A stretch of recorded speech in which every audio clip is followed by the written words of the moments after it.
This story began in a small provincial estate surrounded by greenery, where a beautiful boy was born. Milady looked at him tenderly and already knew what name would suit him. And so Ruin Ardell was born. Milady hoped that he would become the light of this world. But the boy did not stand out in any way from childhood. But one day, to the surprise of the adults, everything changed. Ruin advised Uncle Baggins not to go outside near the southern mountain because of the strange flow of mana. At that time he did not understand anything from these words. But returning home later than usual, he told an unusual story. For the way home, he chose a longer route despite the heavy rain outside. And thanks to the fact that he listened to the advice of the young master, he managed to avoid trouble. Baggins did not cross the street at South Mountain, and now I found out that it was there that the attack of the beastmen took place. And everyone who was there was in great danger. But Baggins was not affected, and the adults wondered if Ruin had the ability to sense the mana floating in the air. From that day on, the boy increasingly showed a talent for magic, and at 6 years old he felt mana, and at 7 he could already manifest it. And when he turned 10, he heard a welcoming speech from a representative of the firstborns, and he was accepted as the best applicant and received the title of genius. This attitude weighed somewhat on him, but he consoled himself with the thought that his name would raise the status of the family. But everything did not go as smoothly as we would have liked. On the very first day of classes, it became clear that he was far from the best, and not even the second. Ruin was unable to control the flames, and he couldn't understand what the reason was and what he was doing wrong. It turned out that Ruin lacked the innate ability to release magic even a meter away from his body. For a magician, his body was literally the worst. It didn't take long for others to learn of his humble origins and lack of talent for magic. And the attitude towards Ruin quickly changed. They began to belittle him. Some laughed at him and called him disabled. A person who is incapable of using magic. A defective person who is not even able to perform magic at the Magic Academy. Envious people took advantage of his status. For them, it was the highest pleasure they could ever get. Ruin already began to doubt whether he could become a magician at all. After all, he entered the academy with the best grades, and was more promising than anyone else. He was more diligent than anyone else. But because of the curse, the genius became disabled in terms of magic. He was already beginning to think that this was where it all ended. But in the depths of despair, there is always room for a miracle. The status window was unlocked, and the player's artifact was activated, and feeling himself deep underwater, he became the embodiment of Drak, the destroyer of worlds. Ruin even thought that all this was happening in a dream. A few hours earlier, at the Ignite Academy training grounds, Professor of Combat Magic Heidel was fighting over the Fireball Ruin. All students should have been able to perform the fireball magic with flying colors. And for someone who was unable to use magic, this was an almost impossible task. And he did not give up, trying to do the exercise again and again. And one day he managed to create a ball of incredible size. Rejoicing in his victory, he decided to continue further. But his hands wouldn't obey him again. The professor ordered to release the ball quickly, but he didn't want to move away from the hand. And without performing ordinary magic, it was impossible to pass the final exams. Clenching his fists, he promised the professor to train more. Ruin stood and thought that he needed to load 10 balls into the target, but he could hardly cope with even one. His classmates laughed at him, asking how he could have done anything with such high scores. He understood that they were jealous, because the nobleman had higher points than they did. Only he knew that the curse had been eating him from the inside for 6 years. As I walked, I mentally patted myself on the shoulder, but wondered how much longer I could hold out. Then his classmates approached him and called him a moron. One advised them to pack their things, saying that if they were in his place, they would be ashamed to come. Another said with a smile that even the younger ones call him stupid. The poison flowed without stopping, and Ruin was already tense. One added that if you don't have the skills, at least be rich. But almost no one has heard of his family. The second stated that his father called Ruin's family arrogant idiots. The words cut to the quick, and Ruin flinched. The blow was powerful. The guy flew back like a sack of potatoes. Ruin stepped forward and demanded that he repeat what he had said about his father. He said that one must know one's limits, and who is he to judge his family? Another one immediately rushed to respond, but Ruin didn't wait. He struck with lightning speed. Another one had already risen, charging strong magic, which is generally prohibited in the academy. He attacked, shouting that Ruin was trash with a magic release disorder. Professor Heidel intervened and stopped them all. Everything suddenly went dark. A majestic silhouette appeared in front of Ruin, and notifications about the artifact flashed before his eyes. He opened his eyes and saw Helen. He tried to get up, but she told him to lie down. He said that he was just dizzy, but he could sit up. Lying there, he remembered the figure in the darkness, not understanding where it came from. Helen was glad that things weren't that bad, and he asked if he was okay. She replied that she needed to check more, but he looked too good to have been struck by lightning. She was surprised that there wasn't a scratch on him, but he was sweating. He looked at his hand and wondered why it was intact. The professor entered, and Helen left, telling him not to hide it if it got worse. Heidel asked how he felt. He looked gloomy and said that the incident had prompted a council meeting. A student who uses magic will be expelled, and that's not all. He added that the bullying of Ruin also had an effect, and Ruin, with a downcast face, admitted that he had also hit him. Heidel said that he would also be punished, a month of volunteer work. Smiling slightly, he said he wanted to ask something. He asked if he had an artifact, to which they both thought that then everything would be different. Ruin raised his head and asked where he got that from. The professor said that when the magic hit him, he was enveloped in a red light like a shield. Ruin didn't understand anything, as if he was watching someone else's dream. He thought it was related to the figure from the dream. He said confidently that he had no artifacts, and Heidel looked disappointed. He turned around and ordered them to rest, but Ruin was still racking his brains. He wondered what the professor was thinking about now. I started to wonder what it was all about. The words of that silhouette sounded in my head. He went through them again and again, but could not remember the main thing. Suddenly he thought about the status window and a notification immediately popped up. He screamed and Helen ran up. She didn't understand what was happening, because she couldn't see anything. Ruin realized that only he could see this window. The guy sits up in bed and tells the girl that it was all a dream. The nurse replies that his tests are normal and the guy can return to the dorm. The magician remembers the windows with the text that he has now become the incarnation of Drac. In front of him he sees another strange window with a task. It talks about training kicks and punches, everything related to physical strength. He doesn't understand how this can help him, but decides to try it first. He takes a couple of shots in the air, and notices the number of shots completed on the scoreboard rise. After the third hit, the number didn't change, and he began to think that the poor hit didn't count. Then the guy decides to get down to training properly, and after a while, late at night, he finishes it. The system notifies about the reward for the task. The guy feels something unusual in his body. He guesses that this is a winning skill of physical strength and understands that he has truly become more powerful in his body. He decides to test it out and smashes something to pieces. The guy excitedly feels how everything around him began to be perceived differently. His basic magical power has also increased, and the guy is already hungry for a second reward. The system then tells him that his mana circles will be replaced by power circles. He understands that now, instead of mana, he will be fueled by physical strength. All magicians have strengthening circles around their hearts. The guy has 4 mana circles. He looks inside himself and realizes that instead of those circles, a different force now circulates around his heart. The guy doesn't understand what this means and what will happen to him now. He even suggests that he will have to forget about life as a magician. However, he pulls himself together in time and decides to test the new energy in action. The magician summons a fireball and it instantly envelops him. Seeing the power and size of the ball, the guy understands the true power of the artifact. The guy talks about how magic is usually released within 10 seconds, but it turned out that it is possible to do this much faster through internal strength. He gets a message about how he will now replenish his energy and thinks about Draka. How did this Draka come to the method of fighting by filling his fists and feet with magic? The guy gets a new task to hit the target using a power circle. He thinks that if he can do this, he will become a magician. This encourages you to attack with a fireball. Having completed the task, he lies down on the ground in a relaxed manner. He thinks about how things didn't always work out before, but now he achieved victory in one go. The guy is interested in who Draka is and how he came up with such a method. Soon he falls asleep right on the training ground, and voices are heard around him. The guy wakes up from the noise and the people around him are outraged that he, Ruin, scared them so much. The guy gets up, yawns and grins as if they had never seen someone sleeping on the street. The others confirm, doubting whether Ruin had been drinking the night before. The guy replies that he is simply so tired and leaves. The boys look at each other, thinking that their friend has changed. Here they notice that there is almost nothing left of the training dummy. In his dorm room, Jason Damon sees him and is surprised that Ruin has just returned. The guy replies that it is no one's business, and notes that Rich Damon is not hostile this time. Jason slyly suggests that Ruin was with the girl all night. He tries to find out where Ruin was, but is mocked in return.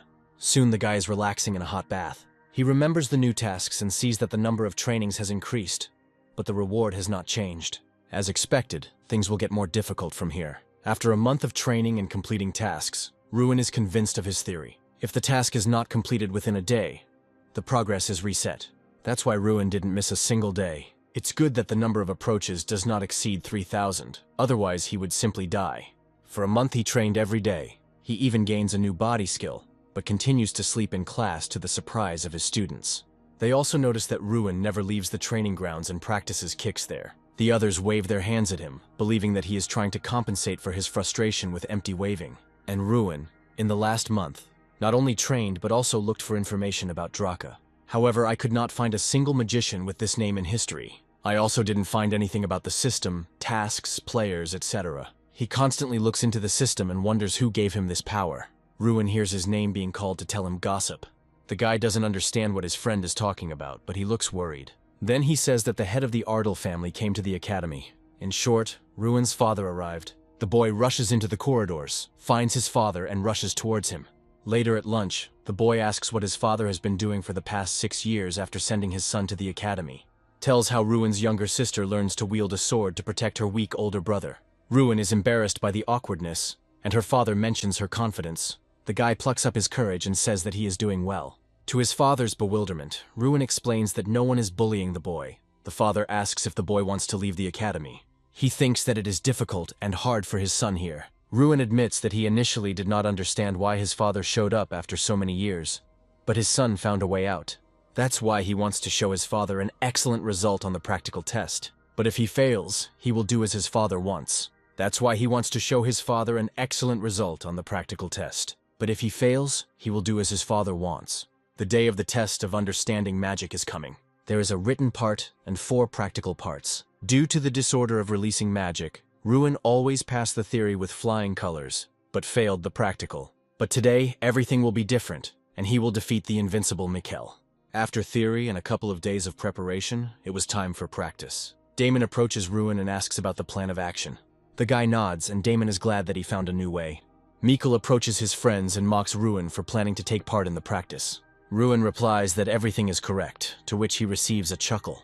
Mikkel wants to give advice to someone who has failed his internship 6 times. Give up instead of going out and embarrassing yourself. Ruin says that this time the advice is useless.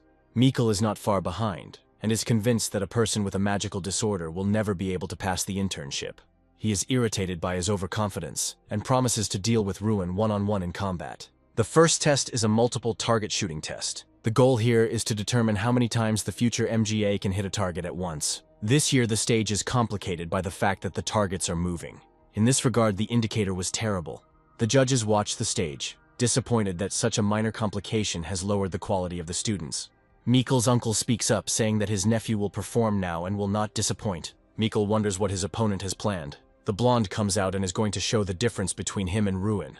The spectators are jubilant and predict that Mikkel will take first place for hitting so many targets. The judges are discussing that this is indeed a worthy heir. One man says that Mikkel will be the Academy's representative at the festival this year. The old head of the Academy, Tyrion Ignat, stops Professor Ellick's admiration. He says this is enough time to see results. Professor Heidel suggests waiting for Ruin to speak, and the chief is surprised that he is still studying here. Viewers credit Ruin for his persistence.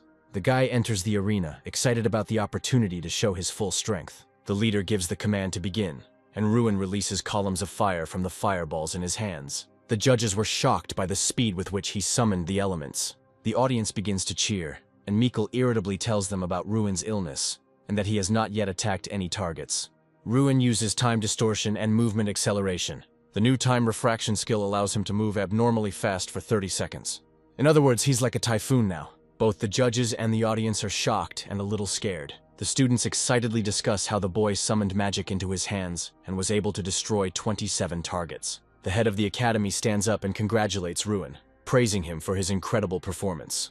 Afterwards, all the students join in, and Mikkel is furious and doesn't understand how he managed it. Ruin looks around at the people. There is a standing ovation that hasn't happened in 6 years. He realizes that he has always wanted to feel this approval and delight. Ellick nervously says that he has never seen such techniques and doubts that they are related to magic. The professor disagrees with him and says that the good thing about magic is its infinity. If everything goes as expected, then magic will turn into mathematics. Ellick wants to object about Ruin, but the leader believes that he saw a magical miracle in the student. He also sees that other professors do not support him. Ellick curses Ruin silently. At the dorm, Ruin is greeted joyfully by Damon, who says that the Archmage is in the building. Many students surround Ruin and ask him how he did that trick on the exam. Ruin is uncomfortable with being an outcast for so many years and shouts to Jason that he will go forward. The guy leaves and thinks that he liked being alone, and some people still find him a thorn in their side. Ruin enters his room and sees Mikkel there, who has unlawfully entered someone else's room. The blonde tries to warn and threaten his opponent, but Ruin reminds him of the bitterness of losing to someone he had been defeating for 6 years. Mikkel angrily raises his hand at Ruin, but he easily intercepts it. He wonders with fear where his opponent gets so much strength from. Ruin replies that they both need to graduate, so let him fight one-on-one later, as he promised, and not now. Mikkel shouts in rage that Ruin doesn't even dare dream of competing with him. Ryun asks to wait and then everyone will see everything. Before leaving, Mikkel demands that he not fail before the battle with him. The blonde walks down the corridor, angrily thinking that Ruin will fail much earlier, already today. However, he doubts whether this guy is a magician. The second stage of practice begins, and everyone sees a giant statue. This is the enchanted ogre Kingram, who became a training ogre for the magicians, and it was necessary to attack and get an excellent result. Ruin asks Damon if this means aiming his best spell at the ogre. He nods, but warns that the ogre judges harshly, and if he gives 20, then it's time to rejoice. The first student launches a lightning storm at Kingram. The statue thunders that the one-point mage had better get lost. She was still making fun of him, and Ruin thought that the student had done well, but it turned out that everything was not easy. The first one is replaced by the second student. She sarcastically tells him to look at her and throws an ice ball at the giant. The ogre says thoughtfully that he will remember this impressive girl. When she asks if it's true, he mocks her again, saying that yes, he will remember such a hopeless magician. The girl cries over receiving 2 points for her best attack. Kingram sends out the low scorers one after another, including Jason. It's Mikkel's turn and he delivers his best attack. But here too, the ogre is disappointed and asks if he is his father's son. The blonde man shouts with hope that he is the proud third son, Mikkel Guerigil. But the ogre laughs, remembering that his father was a coward who begged for more points. He adds that his son has even less talent and gives him 27 points. The blonde guy yells at him that he's talking nonsense. The presenter demands that the blonde calm down and challenges Ruin to take the exam. The guy is nervous in front of the giant, but decides to give it a try. He politely greets the ogre and introduces himself. The statue is surprised that it sees him for the first time. The ogre orders to begin. The audience is shocked to see Ruin using 4th-class magic. The statue watches the guy's unusual stance with interest. Ruin flies into the air, attacking, and the audience can't believe that he was able to transfer magic from his hand to his leg. The rest whisper that this is not even the 4th but the 5th grade. They start to talk about Ruin's level, and he thinks that his spell should have worked. But Kingram's reaction is unclear. The statue is clearly confused about what happened and who is in front of him. Ruin repeats his name sheepishly, but the statue calls him Draka.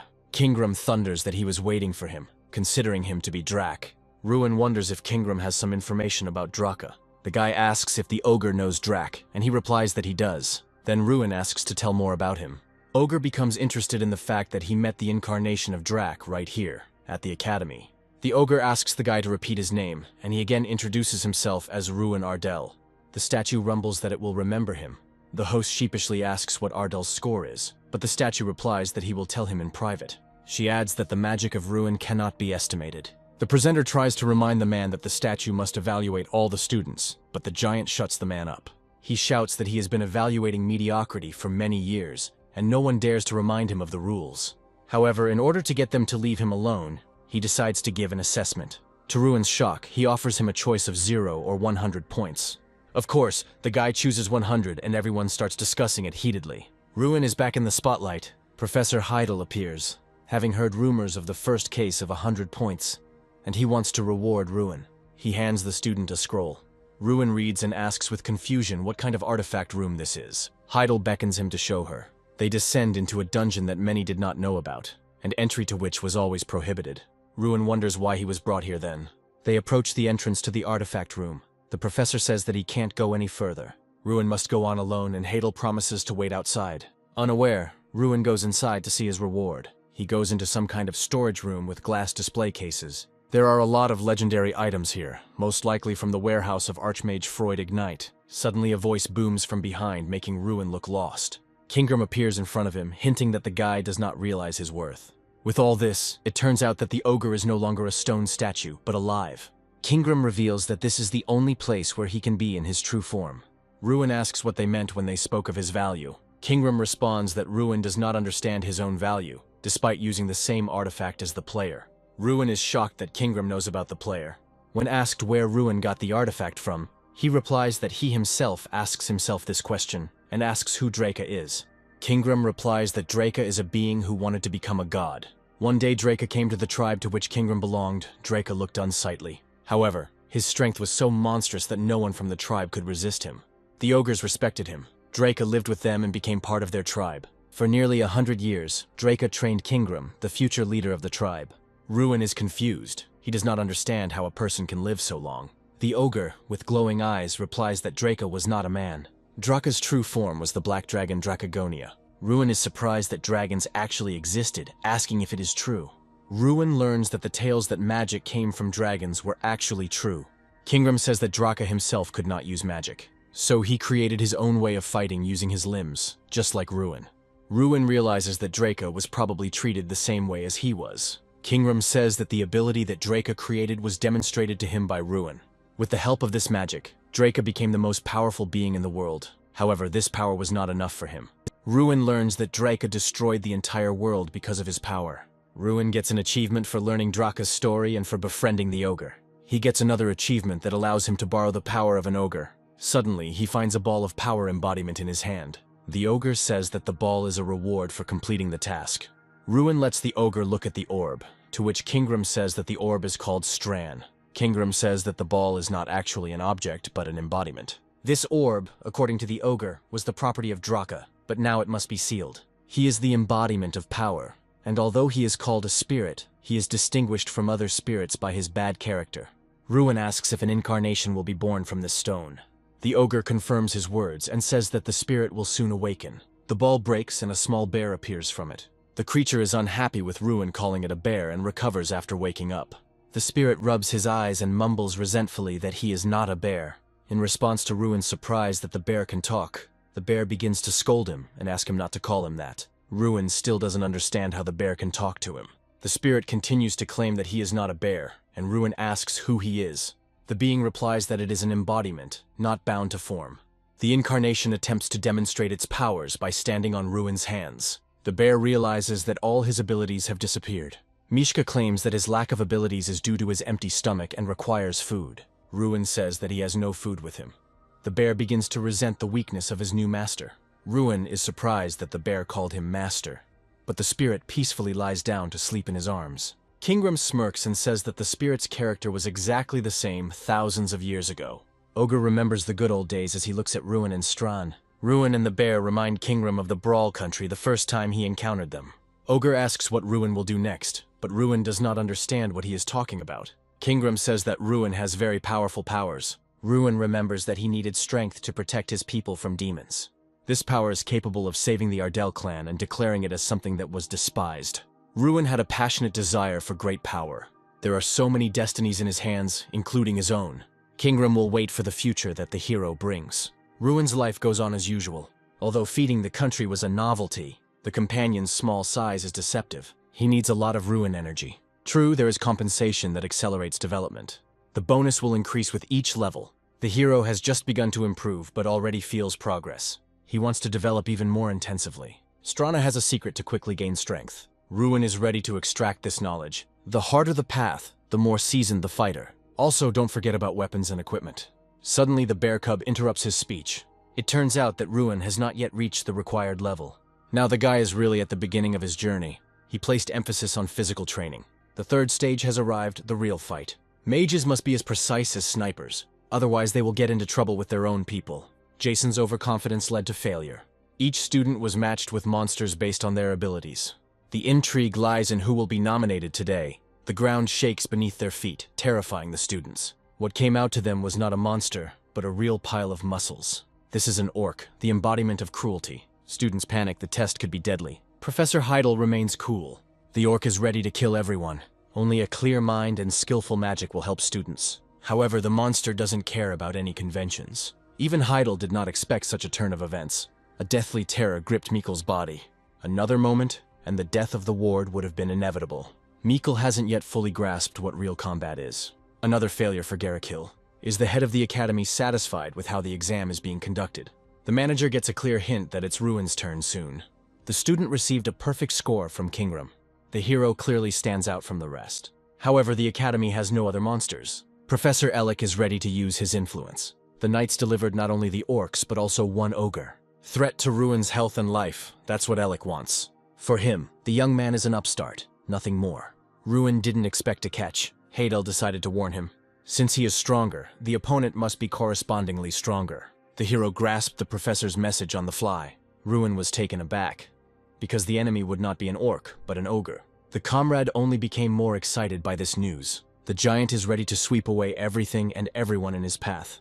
The blonde is not yet experienced. He doesn't realize that this is not an orc. The mentor carried out the order to bring the monster. Although ogres resemble orcs, the former are much more powerful. The knight still doesn't believe what's happening. The man is well aware of the mortal risk of the test. He decides to go into a fight that could be his last. The knight met the gaze of the experimental student. He is perplexed as to how a young man could be put against an ogre. The elder does not believe in the boy at all, preparing to defend him. He calls out to Ruin not to go forward. It is not the fighter's plan to put the student forward. The guy insists on his position. His magic is very different from the usual. The man is concerned about protecting the life of his ward.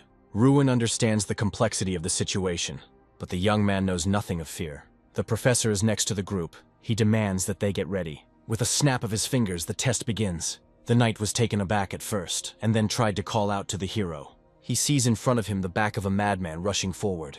Ruin used fireball magic in close combat. Everyone was shocked that a ranged fighter had gone into hand-to-hand combat. Ruin survived, which greatly surprised the knight. The fighter should have been warned about the bold plan. If the elders had known about the hero's intentions, they simply would not have let him go forward. Ruin interrupts the dialogue. The test is not over yet. Now the knight is convinced of Ruin's power, but he does not intend to risk it. It is better for the student to stay away. Ruin wants to finish what he started. The ogre is not defeated, still standing on his feet. The monster is 5 times larger than an ordinary human. Ruin understands the language of the ogres. The monster asks for release. If he manages to defeat this creature, he will receive a 3-day reward. This is not the time to be afraid and hide behind other people's backs. Ruin needs to get ahead of everyone. The ogre went from requests to threats. He intends to kill the impudent guy. The monster aimed at the man's head, but he escaped. To find the enemy's weak point, Ruin refracted time. For the rest, it became rapid. The student rushed towards the ogre and hit him in the stomach. The students watched the deadly battle in horror. The monster is not going to surrender to the mercy of people. He tried to counterattack by swinging his left fist. The giant took advantage of the moment, grabbed and threw back the attacker. He did not hesitate and went on the attack against the man. Ruin managed to avoid the blow at the last moment. Before the giant could turn around, Ruin launched a counterattack. The blow was so strong that it sent the monster flying headfirst into the floor. The hero landed on the enemy's chest and intended to finish the fight.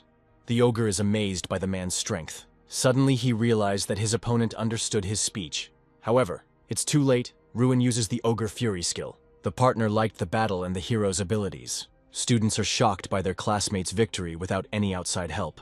There is no limit to their jubilation. The knight is interested in who taught Ruin to fight. He doesn't believe in the guy's independence. Ruin asked the professor to announce the results. Even the scientist did not fully expect the event to be a success. The ward did not give any reason to interfere, exceeding expectations. Loud applause filled the arena as Ruin passed.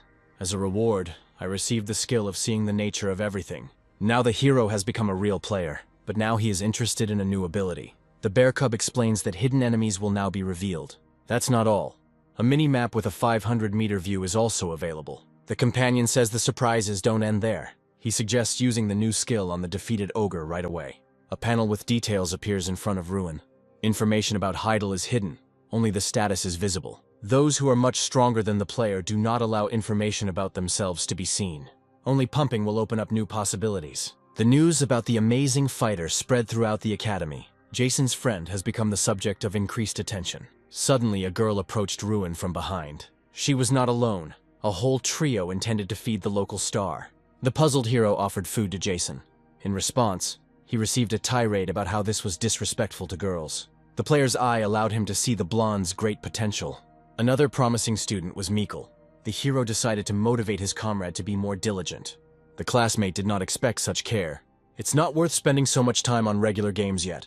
Jason has one question bothering him. Is it true that this is the same Ruin in front of him, whom he has known for 6 years? Sometimes it is difficult for the hero himself to believe it. There are more and more rumors that the youngster will displace Mikkel. Ruin abruptly interrupted the conversation and suggested going inside. The comrade latched onto this topic, trying to extract details. There is a great festival coming up this year.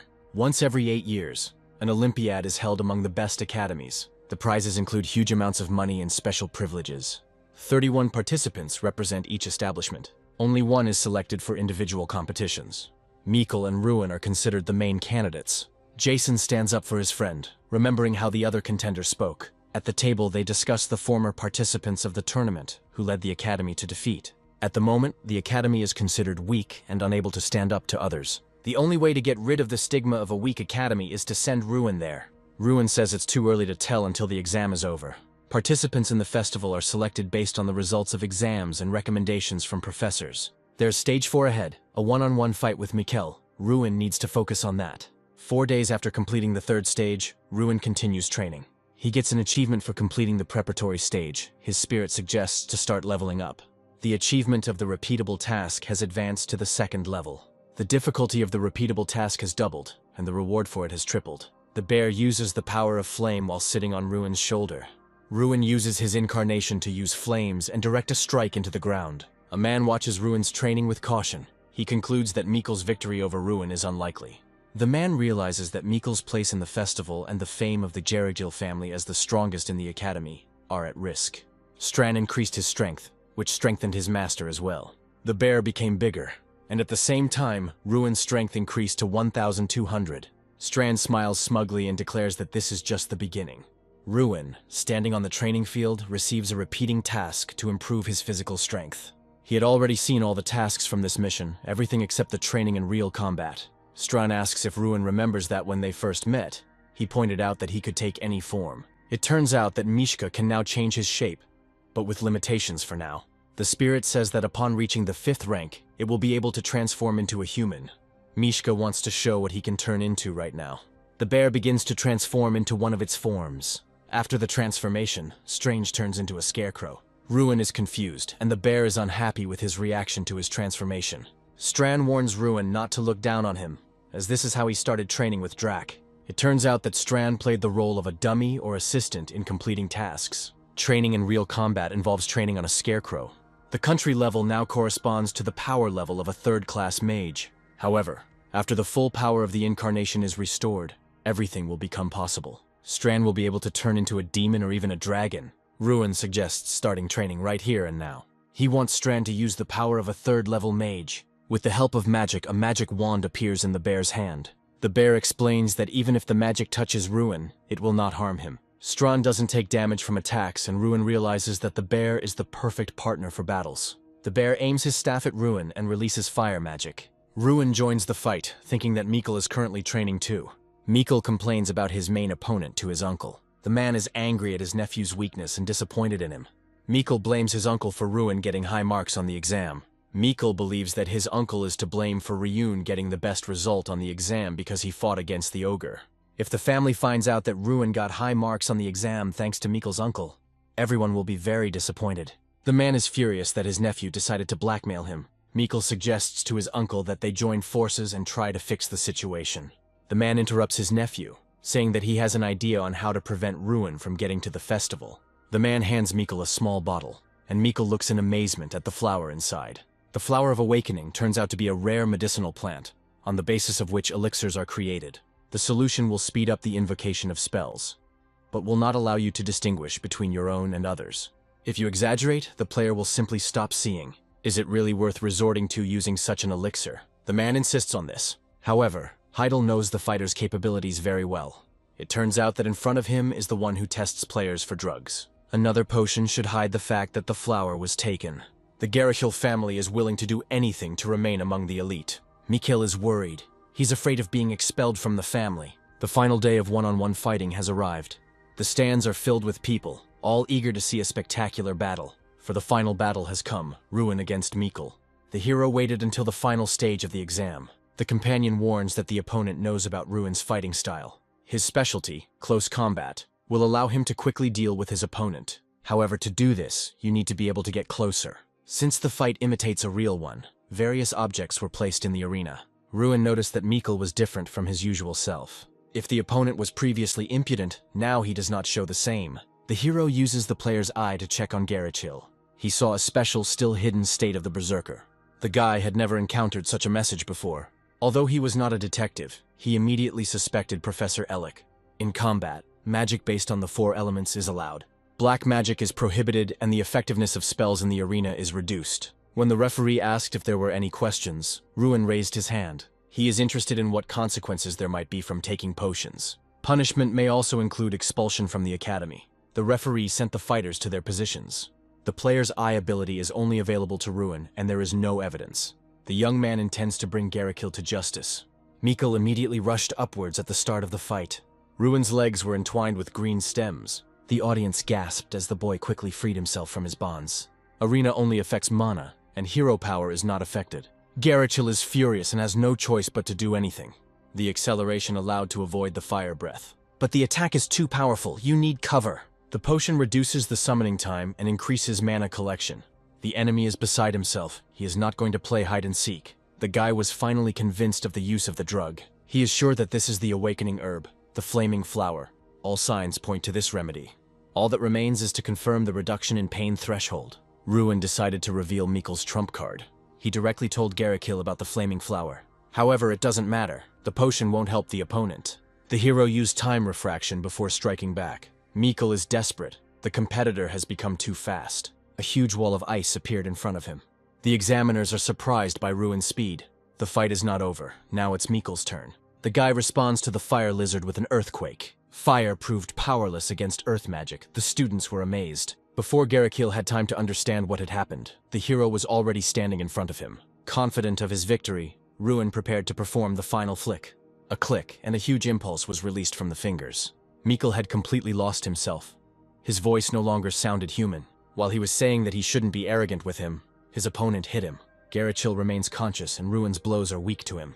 The tree that was shackling him wrapped around Mikkel's body. The hero announces that the opponent has used a prohibited drug.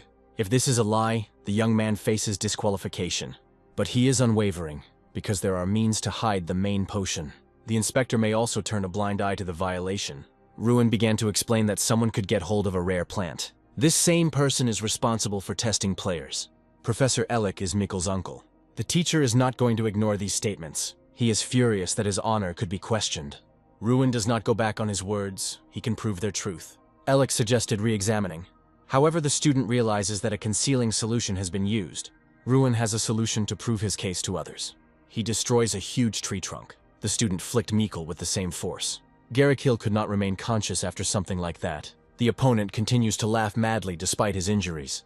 According to the hero, there is no point in denying the obvious. The head of the academy shouted out the professor's name in a loud voice. He is angry that a teacher could encroach on sacred rules. The fourth stage generated a lot of conversation among the students. Ruin was given a new nickname, the one who drives out magicians. The event was so outrageous that the hero himself was summoned to the head. When the hero passed the gate, a green lawn with a chair in the middle of it appeared before him. At first it seemed to him that this was Ardal's territory, but there are differences. Suddenly a head appeared to his right. The environment is generated by Malarok's eye. This name belonged to the leader of the demons who attacked Frelia. The eye shows what a person strongly desires. Ruin dreams of Ardal's rise to prominence and becoming the best mage. The old man sees something of his own. For him, the ideal is a world where students behave like students.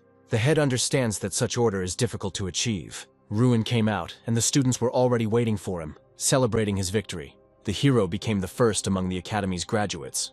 The chief invited the guy to his place again.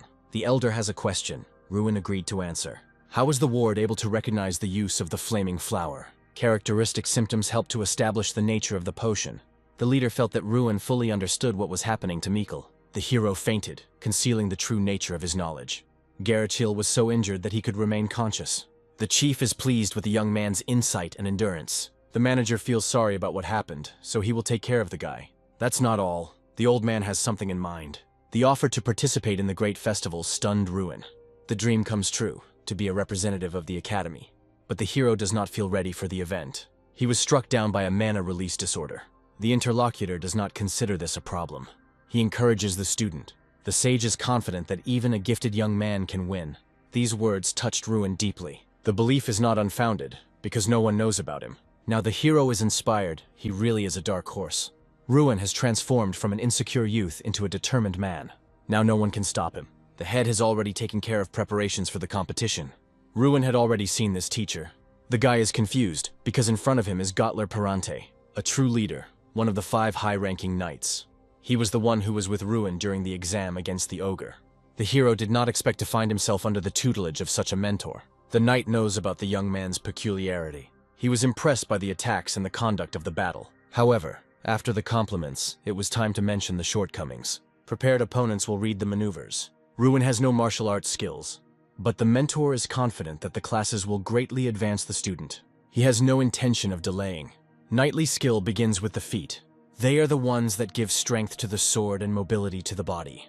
Most often, the center studies celestial martial arts. It's not just about wielding a sword, but also using techniques. There are 36 of them. Ruin doubted that the knight was worth wasting his time on him. However, efforts do not always imply direct benefits. The need to raise a successor comes with time. Education can be considered an investment in the future. The conversation dispelled all the hero's doubts. Gottler is still young and feels awkward about being addressed formally. Ruin is really talented. He broke the ogre's jaw. The knight sees great potential in him. 3 weeks were not in vain. The student managed to quickly master the celestial art. He feels every part of his body become stronger. The companion is puzzled by such rapid growth. Ruin calls out to Jason. The blonde was out of breath. He brought news. At the entrance to the academy, something funny happened that shocked Ruin. As a winner, he performed on stage at the entrance ceremony. Envy made people cast distrustful glances in his direction. Ruin lived up to their secret hopes. He watched from afar as all the glory went to someone else. Ruin and his friend run to see the results. The joyful crowd cheered him.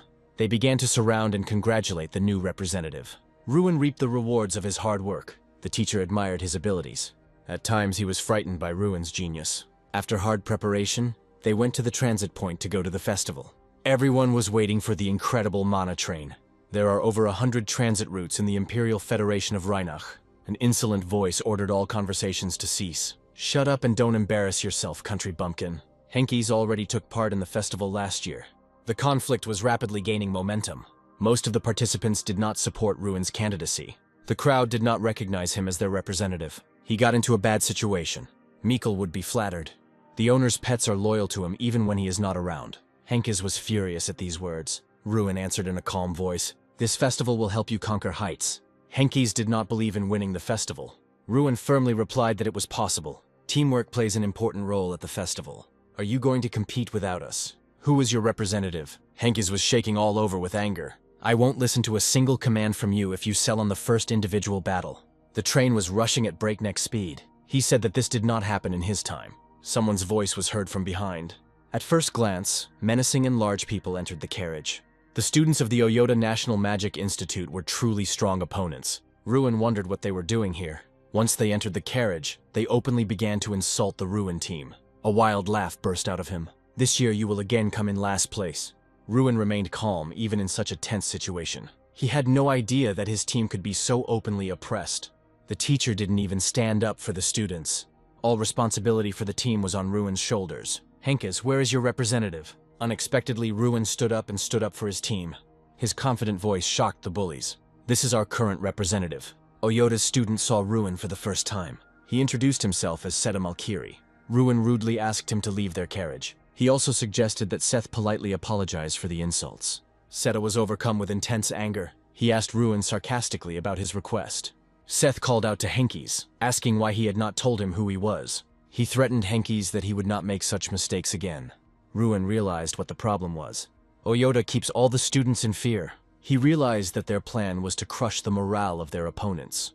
Ruin suggested that they sort everything out right now. Seta fell for the provocation, but the professor stopped him. Professor Oyota reprimanded him. He apologized for the rudeness of his students. The professor angrily threw Seta out of the carriage. Seta promised to deal with Ruin again. Seta was very perplexed. The professor asked if he had noticed anything. The professor of the Ignite Academy smiled as he watched what was happening. They didn't know if it was certainty, but everyone suddenly realized that Ruin should not be underestimated. The atmosphere in the carriage suddenly changed. Suddenly, all the students began to bombard Ruin with questions. They gained confidence and wanted to defeat Oyota's students. Ruin was glad to see that they had united and that they had a fighting spirit. The students thought that he acted without thinking. Ruin suddenly became indignant. Why didn't they fight back against Oyota's students? Oit's disciples would feel even greater power over them. He asked what they were trying to achieve by behaving like this. Do students really want to put up with this kind of disrespect all the time? Then Ruin became even more outraged by their inaction. He asked what they were going to do in this situation. Mikkel's supporters decided to side with Ruin. Ruin sighed with a smile as he watched this scene. They soon arrived at the Duchy of Altain. Only on this land was neutral status established. For bloodshed in this territory, violators will be brought to justice. This is why international competitions are held in Altain. The square was very busy.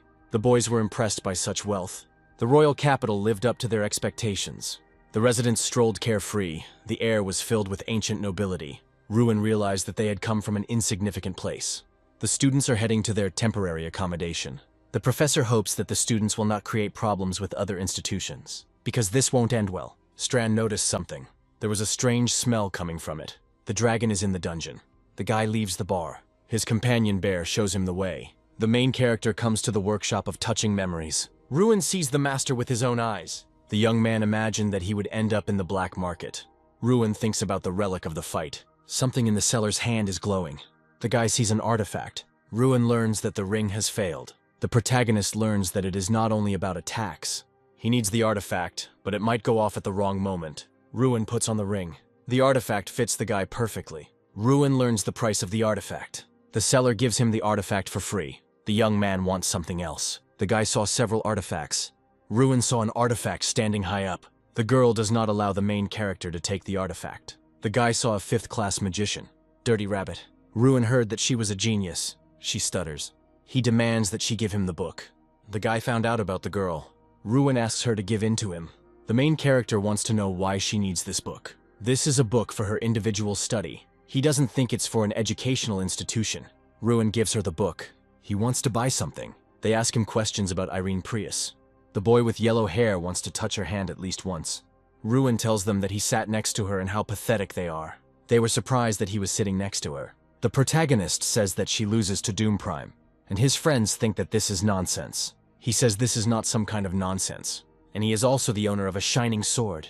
Now Ruin understood why Irene needed that book. He thinks that the magic sword does not give a significant increase in magic. They talk about a magical sword in the domain of Doom Prime. The guy with yellow hair talks about his artifacts and skills. Ruin didn't think such people even existed.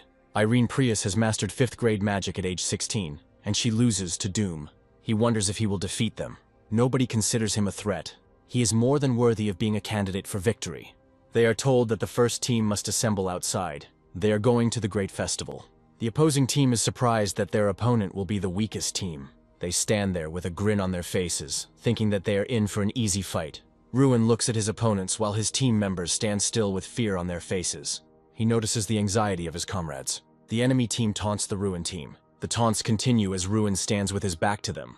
Ruin, with a smile on his face, decides to take advantage of the opportunity. Ruin, full of determination, stood in a proud pose. Ruin, with a satisfied smile, begins a conversation with his opponents, while they stand with disgusted faces. Ruin introduces himself by shouting his name. The opposing team member looks at him with a raised eyebrow. Ruin, with a confident face, asks not to call them the Academy anymore.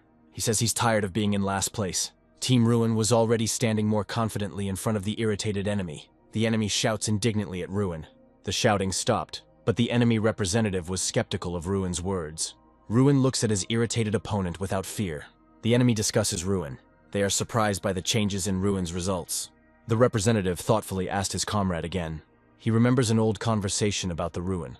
He exhaled calmly, reminding himself who his opponent was. Then he stood up, stretching his arms. With a wicked grin on his face, he said that he would teach the lesson in the traditional way. Team Ruin discusses the competition at the table. The golem chases people while they throw themselves at it. Ruin is surprised by his comrade's question. He calmly encourages his comrades. Ruin calls on them to act together. The faces of the comrades look rather uncertain. Ruin explains what the first and second groups are doing. Ruin explained what the third and fourth groups should do. The comrades doubt Ruin's plan and fear their enemy. Ruin seriously asked his comrades what they thought about his words that he said yesterday. Ruin puts the papers on the table with a slap. He tries to encourage them, but not everyone is completely convinced yet. He succeeds at it, and his comrades trust him. Ruin is pleased with the result and watches with a smile on his face as his comrades fill with fighting spirit. Ruin divides people into groups, and almost everyone has a confident smile on their face. Everyone stands and listens to Ruin. Ruin looks at his comrades with a player's eye. The team has smiles on their faces, but some are still worried. The team members began to look more confident. Ruin stands with a calm look, satisfied with the result. The team members are talking happily. A beaten crew member came in and everyone became worried. Covered in bruises, he barely managed to utter the name Ruin. Ruin immediately rushed to him, asking about what had happened. Ruin listened to him with growing anger. Ruin suddenly enters the room where the enemy team was sitting. They sat in the room, thinking that they would go unpunished. He confidently challenged Seth Malkiri for a few words. He looked at him as if he wanted to tear him apart right there. With one movement of his hand, he found himself on the floor. His blows were useless. Ruin dodged them with ease. "It will be bad if you don't leave us alone," Ruin said. Lying on the floor, he groaned in pain. "Do you want to make a bet?" Ruin asked. No one in the dormitory could believe what had happened. It was better than any motivation. It was necessary to get to the stadium. The festival was a place where legends were forged. By occupying good places, they wrote their name into the history of the continent. Ruin was determined to win. The opening ceremony was completed. Rage filled him. His attention was focused on another participant. That man was Doom Prime. He was the strongest at this festival. He watched him carefully. They could meet in competitions if they win. That same Irene Prius walked past him. "You created a real mess yesterday," the girl said. He was slightly shocked by what was happening. Many already knew about Ruin's visit. "I just wanted to chat with them," Ruin said. She advised him not to stand out from the crowd. She was taken aback by this bold voice. After saying goodbye, he ran to his team. At that moment, the first competitors were announced. The team was charged with success. They walked into the arena with confident steps. There was confusion in the stands. This has never happened before. Doom watched what was happening carefully. There is a lot of talk about another failure cheerfully in the air. She couldn't believe her eyes. The Ignite Academy golem has lost one of its arms. Standing in the stands, Ruin supported his team with all his might. Seta was filled with rage. They healed the enemy golem, preventing it from weakening. She was impressed with the result. Everyone did their job perfectly. The strategy that Ignite Academy was following made her think. He easily found a book for her. There was an atmosphere of cohesion in their team. Why hadn't she seen him before? It was the decisive throw. A powerful explosion destroyed the golem. Cold sweat broke out on his face. People are rejoicing, some are hugging, some are clapping their hands. Everyone is celebrating the victory. The first competition of the Grand Festival, the Mana Grenade throwing, was supposed to end with the Oyota Institute winning. However, the team that everyone expected to fail post-Academy celebrates victory. People are discussing the recent victory of the Academy team. The second competition is about to begin. The first match of the second round will be between Ruin Ardell and Ignite Academy representative Seth Malkiri. Strand, sitting on his master's shoulder, prepares him for battle. Ruin reports that the Academy is ranked 20th out of 32 possible educational institutions. After the last victory, people are showing interest in the Academy again. But this is not enough to remove the label of a failing school. Ruin is tense and focused, talking about a perfect victory. In his opinion, if he achieves a perfect victory against the Oyota Institute, others will start to look at them differently. Strand accepts the mage's idea, and Ruin states that they must now show themselves to the Mage King. 6 men sit at a table in front of a glass ball and watch the events of the festival through it. Filthy King Theron is one of those present, focused on watching over Ruin. Theron starts a conversation with the man sitting next to him. He remembers the ruin of Ardell. He believes that it was impossible not to remember a person born with such enormous talent. However, he reports that he was greatly disappointed when he learned of Ruin's mana release curse. His interlocutor is surprised that Theron didn't consider Ruin a useless child. Theron smirks. He thinks that if Ruin was chosen to represent the festival, there was a reason for it. Ruin took a fighting stance, his expression tense and focused. Bear asks how Ruin plans to get closer to the enemy. Ruin replies that his plan to defeat the enemy remains the same. Ruin is going to fight his opponent head-on. The match begins. Ruin rushes towards Seth. Seth is heated up. He shouts that he will pay Ruin back for what happened earlier and starts using magic. He summons his Night Fighter Protector using magic. The Knight begins to attack Ruin, but Ruin uses a time refraction technique. Ruin ends up behind Seth, who panics and tries to strike Ruin, but Ruin blocks it. Ruin holds Seth's hand in an iron grip and has no intention of letting go. Seth asks Ruin to leave his hand alone, to which Ruin tells him to stop talking. Seth turns around and notices that his own guardian spirit is about to strike him. He realizes that by targeting Ruin behind his back, the guardian spirit is attacking him. Seth can't move, and Ruin watches his panic with a smirk and tells him to try to move away. Seth realizes that all this time, Ruin's power was real. The guy bows his head. He doesn't try to defend himself and accepts his defeat. However, when he opens his eyes, he sees Ruin fighting back the Night Defender with his magic. He can't believe that Ruin defeated his Steel Incarnation spirit with his bare hands. But Ruin makes it clear to Seth that he had no intention of saving him, as Seth was bullying his classmates. Ruin's plan was to deal with his rival himself. Ruin suddenly smiles and asks if Seth remembers their bet. Ruin raises his hand to flick him. Seth looks at him in disbelief, frightened. Click, and Seth is thrown back several meters by the force of Ruin's blow. The festival audience stood in shock for a second, but a moment later their confusion turned to jubilation. The people are discussing Ruin's brilliant victory. No one doubts his enormous power. At the same time, Ruin is closely watched by 6 men watching the battle through a glass ball. The man known as the Border King doesn't understand what happened and doesn't even know what kind of magic was used. He wonders who this Ruin Ardal is who appeared out of nowhere. The King of the Border demands to know everything that is known about the Ruin of Ardal at the moment. The Elder answers him that Ruin is just an educated student who did not give up and turned his weakness into strength. The King of the Border is furious. He does not understand how it happened that he knew nothing about this festival participant.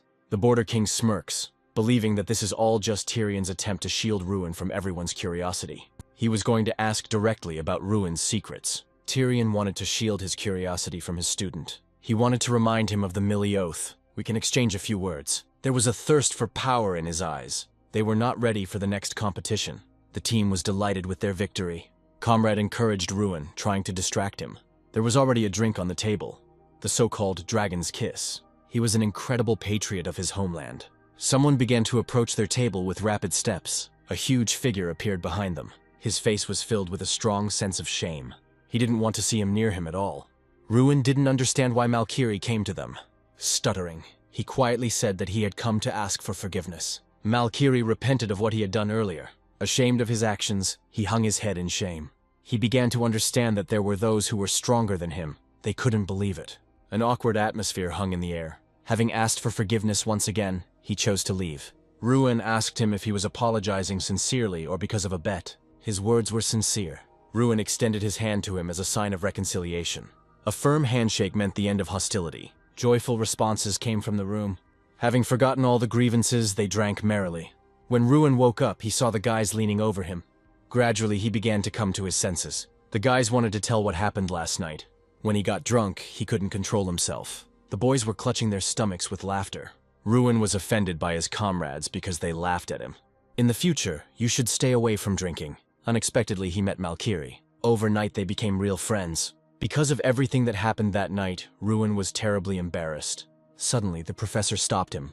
You are always haunted by the problems of the ruins. Someone wanted to see him. He didn't understand who could need him. After these words, his face became worried. It was the treacherous King Theron. He is full of secrets. Be careful. People like him are dangerous. The exact time of the meeting will be known after the competition. The King of Magicians who watches over us. One more victory was needed. What does this plan mean? His plan was truly incredible. Instead of a ball, there was an arrow. 9 participants were divided into groups. The game required a clear strategy. You need to know when and where to cast spells. There are also many aspects to consider. From the very first moments of the game, Ruin rushed forward. They desperately used defensive spells. He overcame all obstacles without difficulty. Malkiri happily supported his new friend. He must have gone completely crazy after yesterday's defeat. With one menacing look, he silenced them. He tucked his tail between his legs and wanted to say something. Ruin, the next generation mage, full of determination, Ruin stood enveloped in flames. They were all too strong. Ruin was stronger than everyone present. He was strong not only as a fighter. Ruin was a true leader. They were next. It was time to discuss strategy. They did everything they could to stop him. He ran straight towards them. By creating an ice wall, he wanted to end their defense. A rain of ice shards rained down on them. They began to flee. The arrow ball was in his strong hands. They should have stopped him. But there was nothing they could do. All attention was focused only on him. Taking advantage of the moment, they boldly scored an arrow-shaped ball into the enemy goal. The entire enemy line immediately collapsed. They admitted their defeat. They won a stunning victory. The team was delighted with another victory. The opposing team lost heart. At this rate, they could become the winners of the festival. The professor entered the room. The meeting time was set. The head of the academy met him at the entrance. Together with the leader, Ruin entered the room. The king sat in front of them. They were struck by his mana. Ruin knew who he was dealing with. He stood on the border between demigod and man. Having started the meal, Theron began a conversation. He had once had the chance to observe him. 5 years ago, he chose 11 children. Ruin was among the candidates at the time. From empty chatter, they got down to business. He wanted to know what was happening to him all this time. Ruin thought about the answer. He wants to know that he was not mistaken about it. Ruin could only say one thing. It's all about effort, Ruin said. This is why the head of the academy liked him. Recently, Ruin has been studying the art of the body. Theron couldn't believe it. He thought it was all about the secret artifact. The chief was forced to interrupt him. There were still many competitions ahead. Let's see if your efforts help. Watch, Ruin said mockingly. After these words, he stood up. He wanted to know how much he differs from others. Theron was stunned by such a bold answer. You thought I would swallow him alive. The next day, they chatted pleasantly over a cup of tea. Were you able to satisfy him, the head asked. Ruin's answer was unsatisfactory to Theron. After yesterday's dinner, he called Ruin an impudent scoundrel. He was not afraid of him at all. An interesting young man, Theron said. He wanted those he raised to be at least a little interesting. The crowd chanted the name of the competitor entering the arena. What senseless support, he thought. This news shocked him. He could not answer that someone besides him was in the tower. Rage filled him. He televised some of the matches he participated in. He didn't see him as a rival. Filled with anger, he walked sullenly down the corridor. Out of anger, he hit the wall and stopped. He had one goal: to remove Ruin from his path. What were you talking about with the dirty king? Doom shouted angrily. He had been waiting for Ruin all this time. The conflict was gaining momentum. Ruin answered him calmly. Doom drew his sword, preparing to end Ruin. Ruin was ready to take the blow. He challenged outside the tournament. The Doom was ready to resolve this issue here and now. A little more and the fight is inevitable. He's definitely strong, Doom thought to himself. Nerves were strained to the limit. Suddenly, Doom's naked sword flashed. Someone's female voice forced him to stop this nonsense. A female figure appeared. It was Irene Prius. All three of them were here for a reason. Irene's appearance calmed them down. Doom turned around and chose to leave. Doom's behavior was very strange for Ruin. This situation was an exception to the rule. Thrawn had a strong effect on him. A conversation started between them. Her look confused him. Did you really want to fight him? She asked. Doom didn't want to fight seriously either, Ruin said. There was a cheerful atmosphere, despite the fact that a fight could have started here a couple of minutes ago. Ruin was completely lost in his thoughts. He was confident in his abilities. What she heard made the girl feel at ease. Someone's quick footsteps could be heard in the corridor. Doom kept his eyes on him. Tired and exhausted, he lay on the table. Now Ruin was encouraging his comrades. These successes are simply a miracle for us. In any case, we are no longer at the bottom of the list, Ruin said. Who wants a coconut vanilla drink? Asked the man entering. They cheerfully discussed the upcoming competition while drinking drinks. He had to stay on top at all costs. These were the strongest participants in the competition. It was with them that Ruin had to fight. It was a so-called man-made island. Everything could change very quickly. Get ready, Ruin asked again, puzzled. Other participants formed alliances. It was an effective tactic. He couldn't move alone. Ruin wondered who he should form an alliance with. Irene was the first person who came to his mind. He was deep in thought. Suddenly, Seth burst into the room. His face immediately changed. That hour, they all ran out into the street together. He had no doubt of his loyalty. Where are we going? Seth asked as he ran. There was a crowd of other participants standing near the house. He couldn't believe they were coming to her. Gathering his courage, he approached the door. He was incredibly nervous, thinking that he would be fighting alongside Irene. It's as if you're going to confess your feelings to her, Ruin said as he entered the house. The blonde Irene stood at the entrance. Let's start studying the plan, the girl said. The three of them worked hard to strategize. The largest alliance consisted of 14 people. It was Mali and Malkin from the Holy School of Magic Frelia. Their main weapons were holy magic and light magic. Seta was deep in thought. Doom was the main competitor in this competition. Everything will depend on him. Before the start of the competition, a briefing was held. The competition participants were dropped off on an island. There was a tense atmosphere on the island. Seth peered into the distance, trying to make out the island. He decided to act alone, Ruin said. Together they entered the protective barrier. Each time it will become smaller and smaller. They ran forward, hoping to be the first to take the best places. Soon after the competition began, everyone became very hungry. Whose idea was it to set the traps? Irene reminded. A terrible explosion was heard in the distance. There's already a battle going on somewhere, Seth said. Confident in his plan, Ruin waited for his prey. The participants, with backpacks filled to the brim with food, walked without suspecting any danger. Many are tired of even bare feet on their backs. A strong blow hit one of them. He put all his strength into his punch. With quick movements, she was already about to strike. He was amazed by her strength. There was nothing else to expect from her.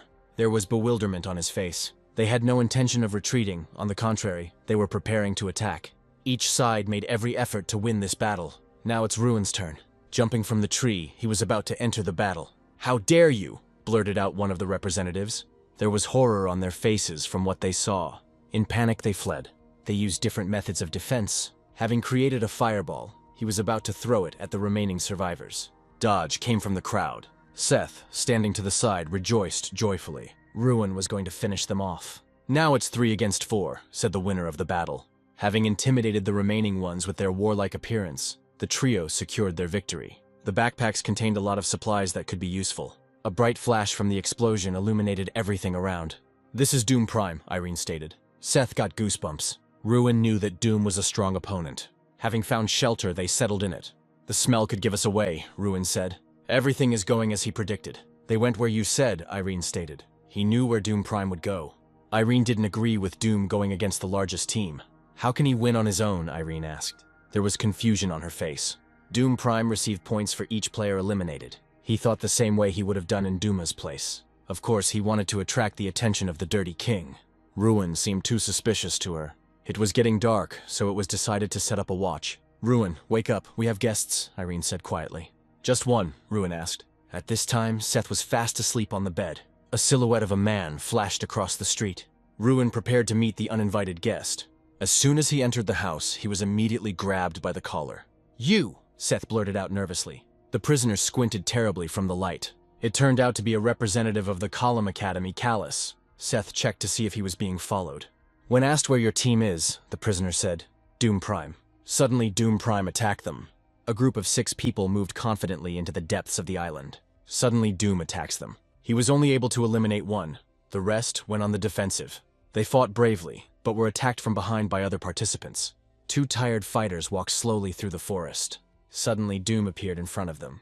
He used good tactics, the captive said. Ruin pondered his enemy's strategy. He wanted to join their alliance. Irene and Seth considered his proposal. "How did you manage to escape?" Ruin asked. "Doom Prime leaves no chance for survival."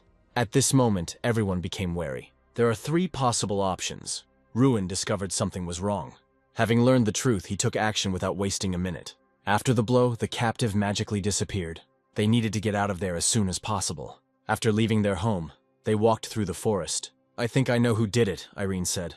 "Chkurki excels at creating puppets. They were surrounded by enemies on all sides. Other teams will also declare a hunt for us," Ruin said. "The safe zone became smaller and smaller each time. We need to catch a pirate, muttered Ruin. A brilliant idea came into his head. "They fell for my puppet," Chkurki chuckled. He couldn't believe that his puppet had been exposed. He seemed to have no doubts. "It was just a train station, and that's all," Chkurki declared. Dalian began to think about how to get rid of his opponents. All 3 were problematic opponents. He was going to direct all his fighting power against them. "We'll be there soon," Dalian said encouragingly. Suddenly, a fight began not far from them. Deciding that Ruin must be there, they headed towards the sounds of battle without a moment's hesitation. They raced at full speed to make it in time for the points division. They were trapped. Dalian aimed his arrow at them. "This isn't Ruin," Dalian said with fear. They watched what was happening from a tree. The plan worked 100%. "We must go there," Ruin stated confidently. Descending rapidly, they brought terror to the fighters. Dalian's team suffered losses. Full of determination, they were ready to fight. "I understand this is a temporary alliance," Seth said. Even when they united, there were fewer of them. Someone rushed past them like a bolt of fire. There could only be one. He dealt with his opponents in cold blood. They found his actions strange. His tactics were quite good.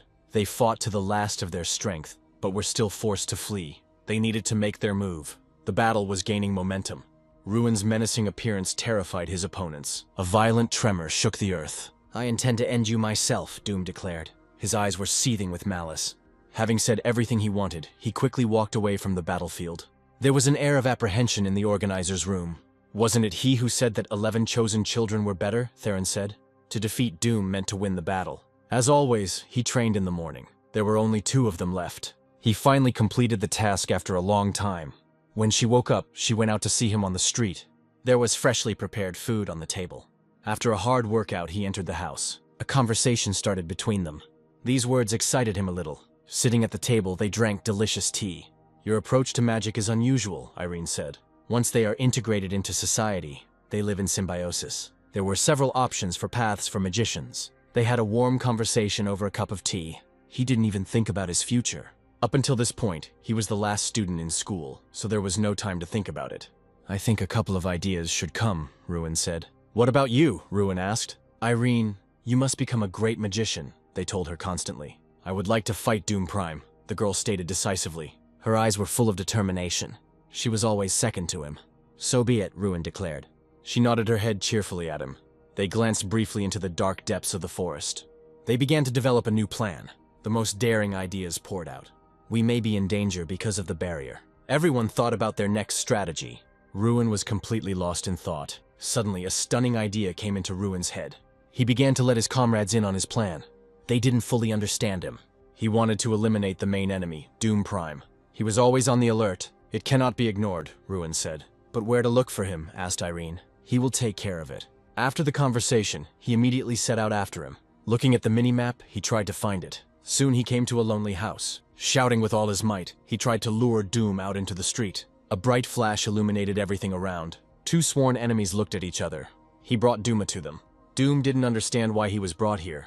I won't be the opponent, Ruin declared. Irene Prius had to fight him one-on-one. If you lose, the Dirty King will be disappointed, Doom said.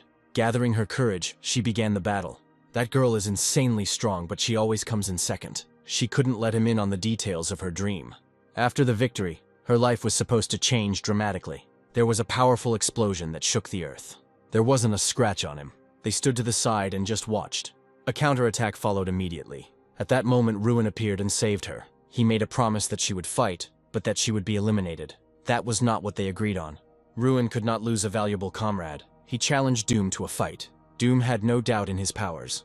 Harsh remarks were thrown at him, so Seth was furious. This is where everything was supposed to be decided. He had to win for his team. There was confidence and determination in his eyes. Doom was the first to attack. Having dodged the blow, he wanted to attack back. He was unable to dodge the second, more powerful blow. Wounded, he was not going to give up. Every movement caused him pain. He was a real swordsman magician. He dodged blow after blow. He had never had to fight such a strong opponent. He dealt with them without the slightest effort. Doom continued to strike blow after blow. His Ana was hurting terribly. He was not going to give up even when he was mortally tired. He was going to end it. He used all his strength for this blow. The force of the blow knocked them off their feet. He hid behind a rock to avoid being eliminated. Gritting his teeth, he bandaged the wound. His gaze fell on the ring. He expected more from Ruin. Ruin decided to give him a last fight on this island. You are certainly strong, said Ruin. He can't just give up. Many believed in him. He was ready to be determined to defeat him. Doom didn't expect this from him. The conflict was gaining momentum again. At this time, it was as if he got a second wind. Doom rushed at him, intending to trample him into dust. And now he is approaching. Two sworn enemies stood face to face. Something had badly injured his collarbone. Ruin dealt a heavy blow to Doom. He intended to eliminate him from these competitions. Now all the superiority was on Ruin's side. He swung to deliver the finishing blow. He was able to eliminate Doom Prime, the strongest player. Seth was very scared by what happened. He was going to apologize to Irene for interfering in their fight. She interrupted him, saying that she should apologize. Irene put the whole team in danger. She bowed her head in apology. Because of him, she was unable to achieve her goal. Forget it, my purpose is gone, Irene said. You are now my target, the girl declared. It won't be any easier with me, Ruin chuckled. Now she wanted to surpass only him. Dalian and Cherky fought bravely, but were no match for them. Their team became a real weapon of destruction. Both were eliminated. Now there were only 3 of them. He wasn't going to give in. Let's fight another time, Irene said. He understood perfectly well that after the previous battle she was very exhausted. I won't give in to you either, said Seth. He prepared to fight him.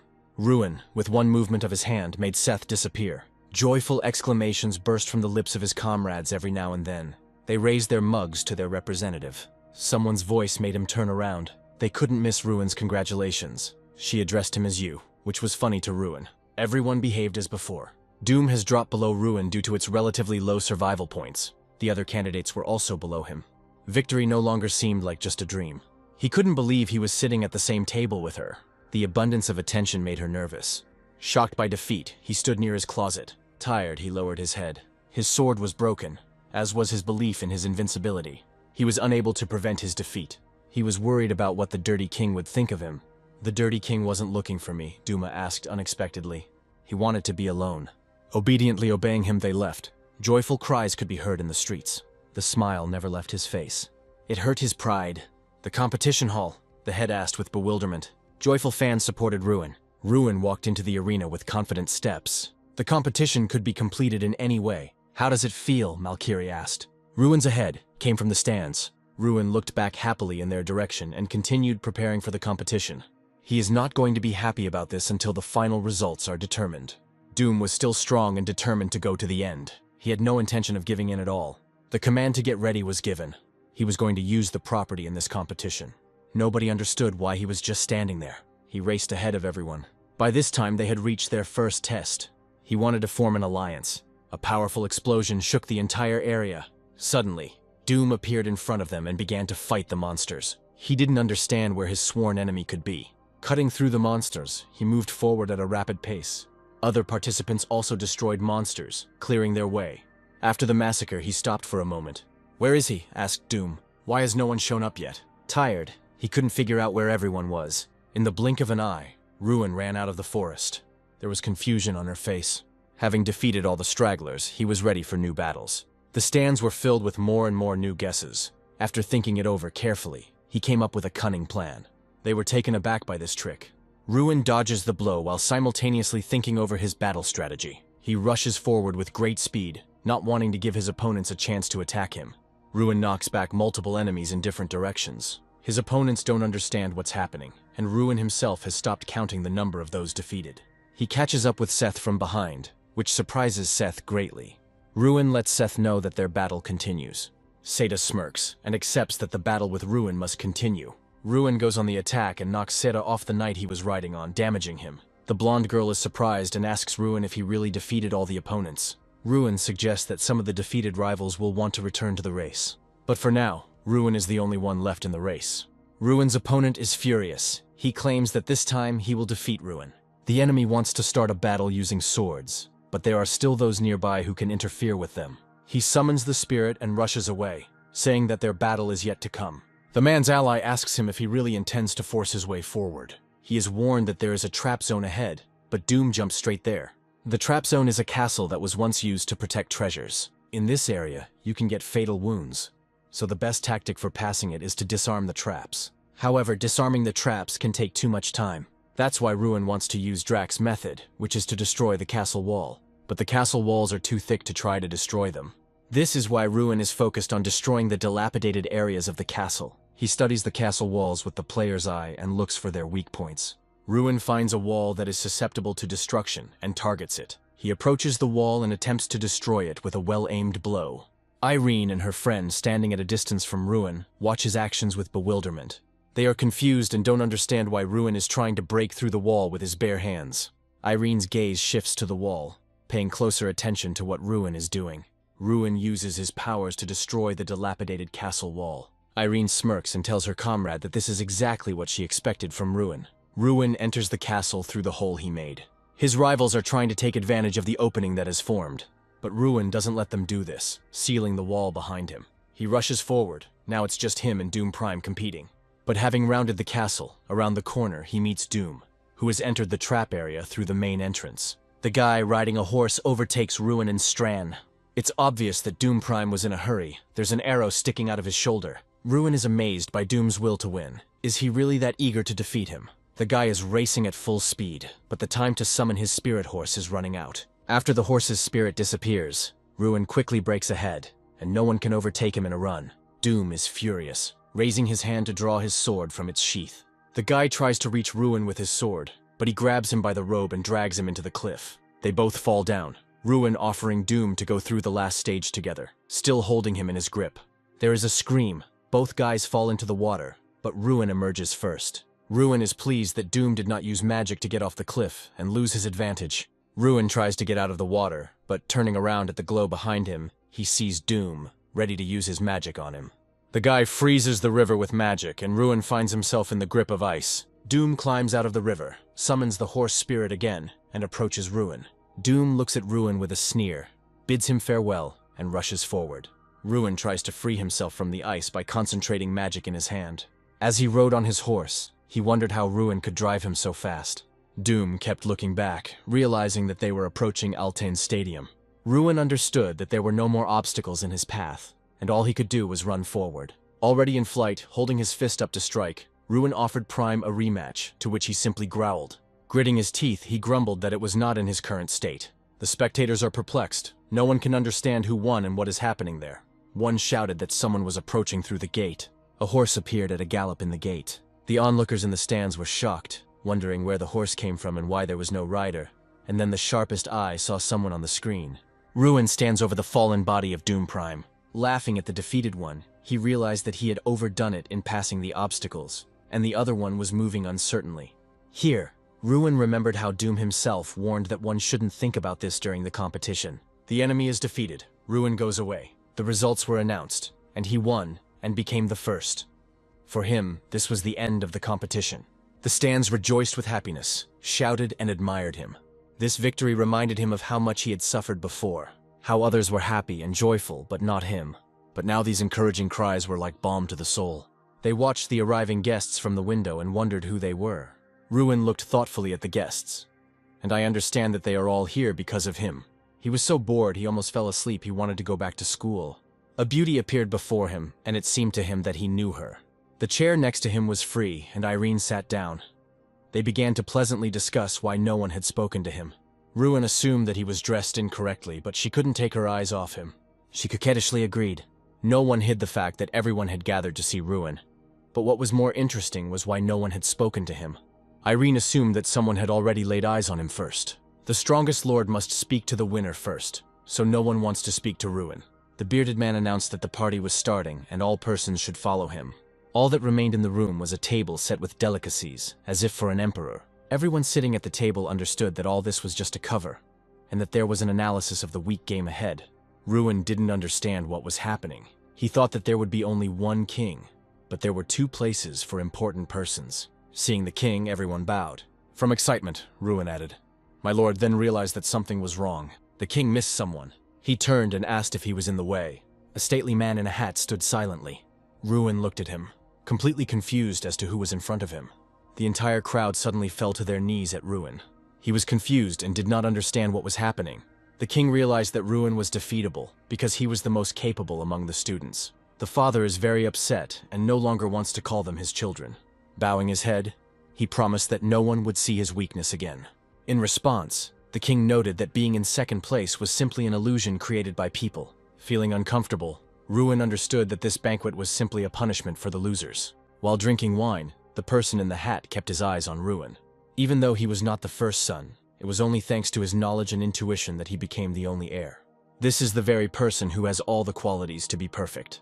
And then it dawned on Ruin that Irene was most likely talking about the crown prince. The king asked how he liked the taste of victory. Ruin, how do you feel about winning the festival? Winning makes me uncomfortable. I am happy with my results, but it upsets me that my victory is being used as an excuse to humiliate other students. You just said that you didn't want your victory to be used as a source of irritation. Yes, I see this as just an attempt to stir up hostility towards me. Pointing out weaknesses and striving for self-improvement are very different from hostility caused by feelings of inferiority. And I do not come from a small stream, but from Ardal, a small but beautiful country. And my academy should not be belittled by calling it a small stream. Those present are in semi-shock from Ruin's words. Ruin is a real problem. How dare he snap at his godfather? And what did I tell you? Ruin is an interesting child. It's so funny where he came from. It seemed to those present that he came from a small stream, but, as he had said earlier, he was from Ardal, small but beautiful. Ruin's companion is shocked. She asks if he would do something similar. In response, she receives a dubious no. The godfather praised Ruin's ideas, but since they had already come from the mouth of the head of the academy, they would not change his beliefs.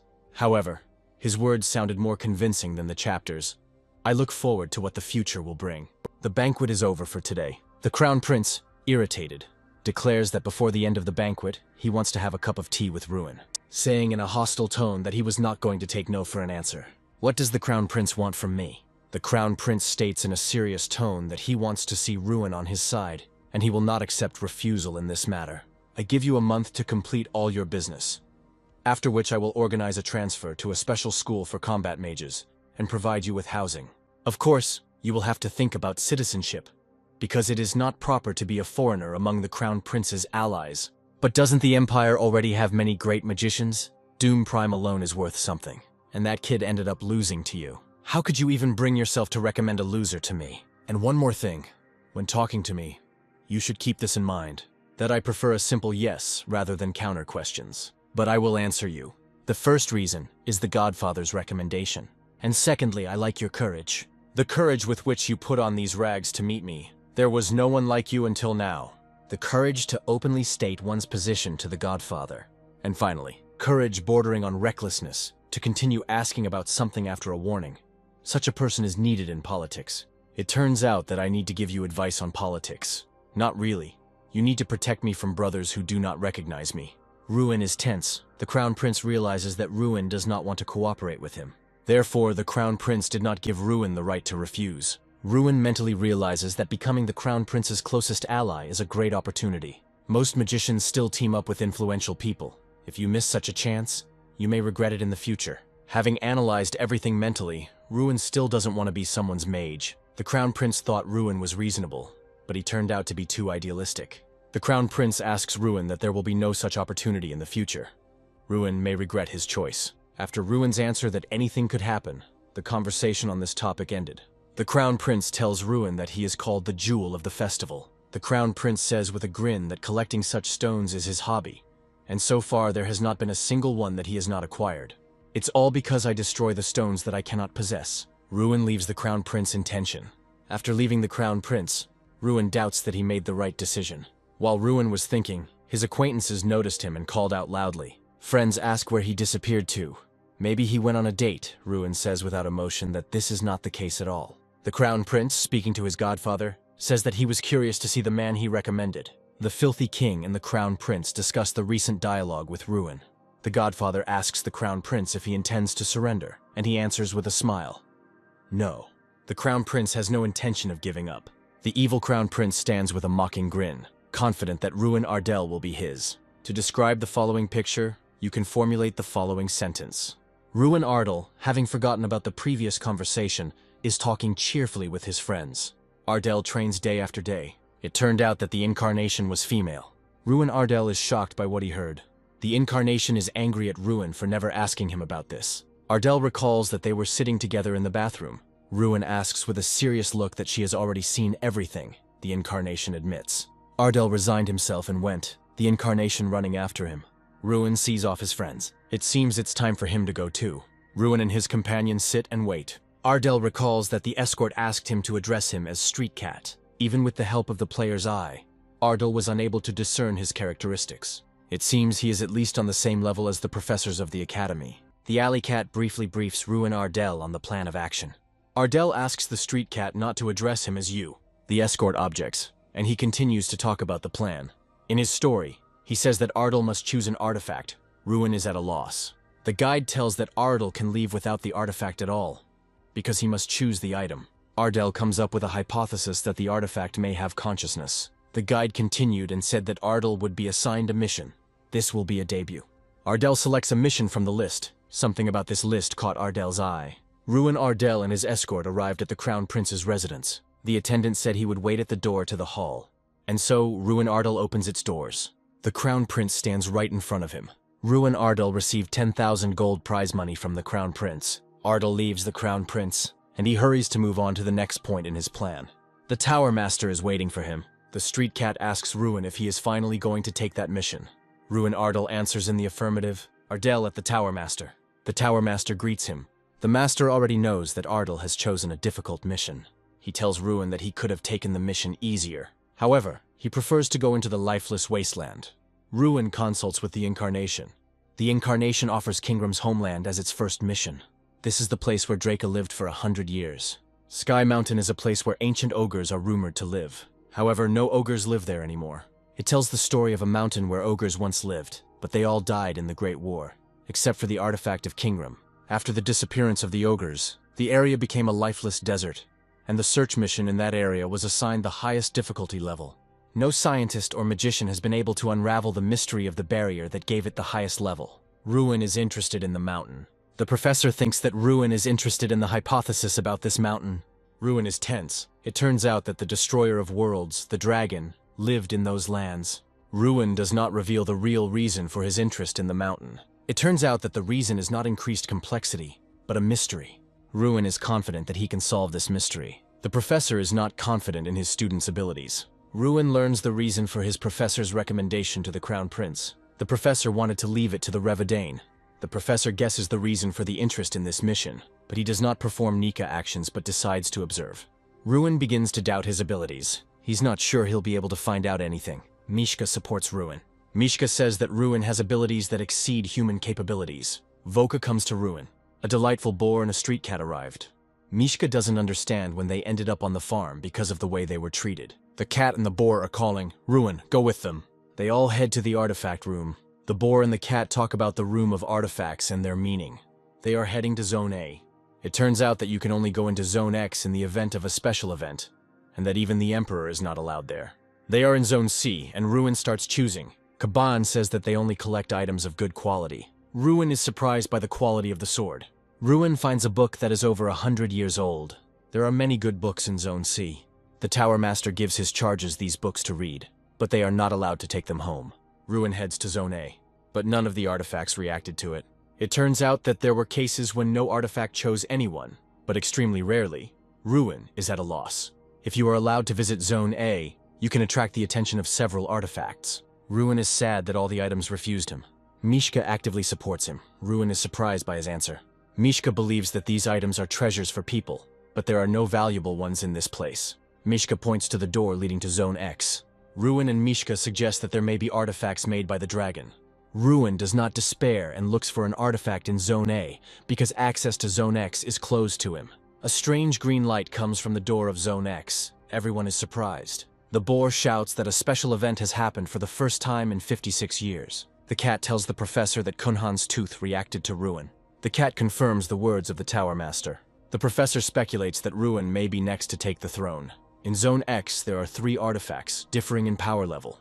Thanks to Kunhan's tooth, Ruin can stand on the top. A magician in black robes lights his way with a staff. He takes off his hood and charges the spell with confidence on his face.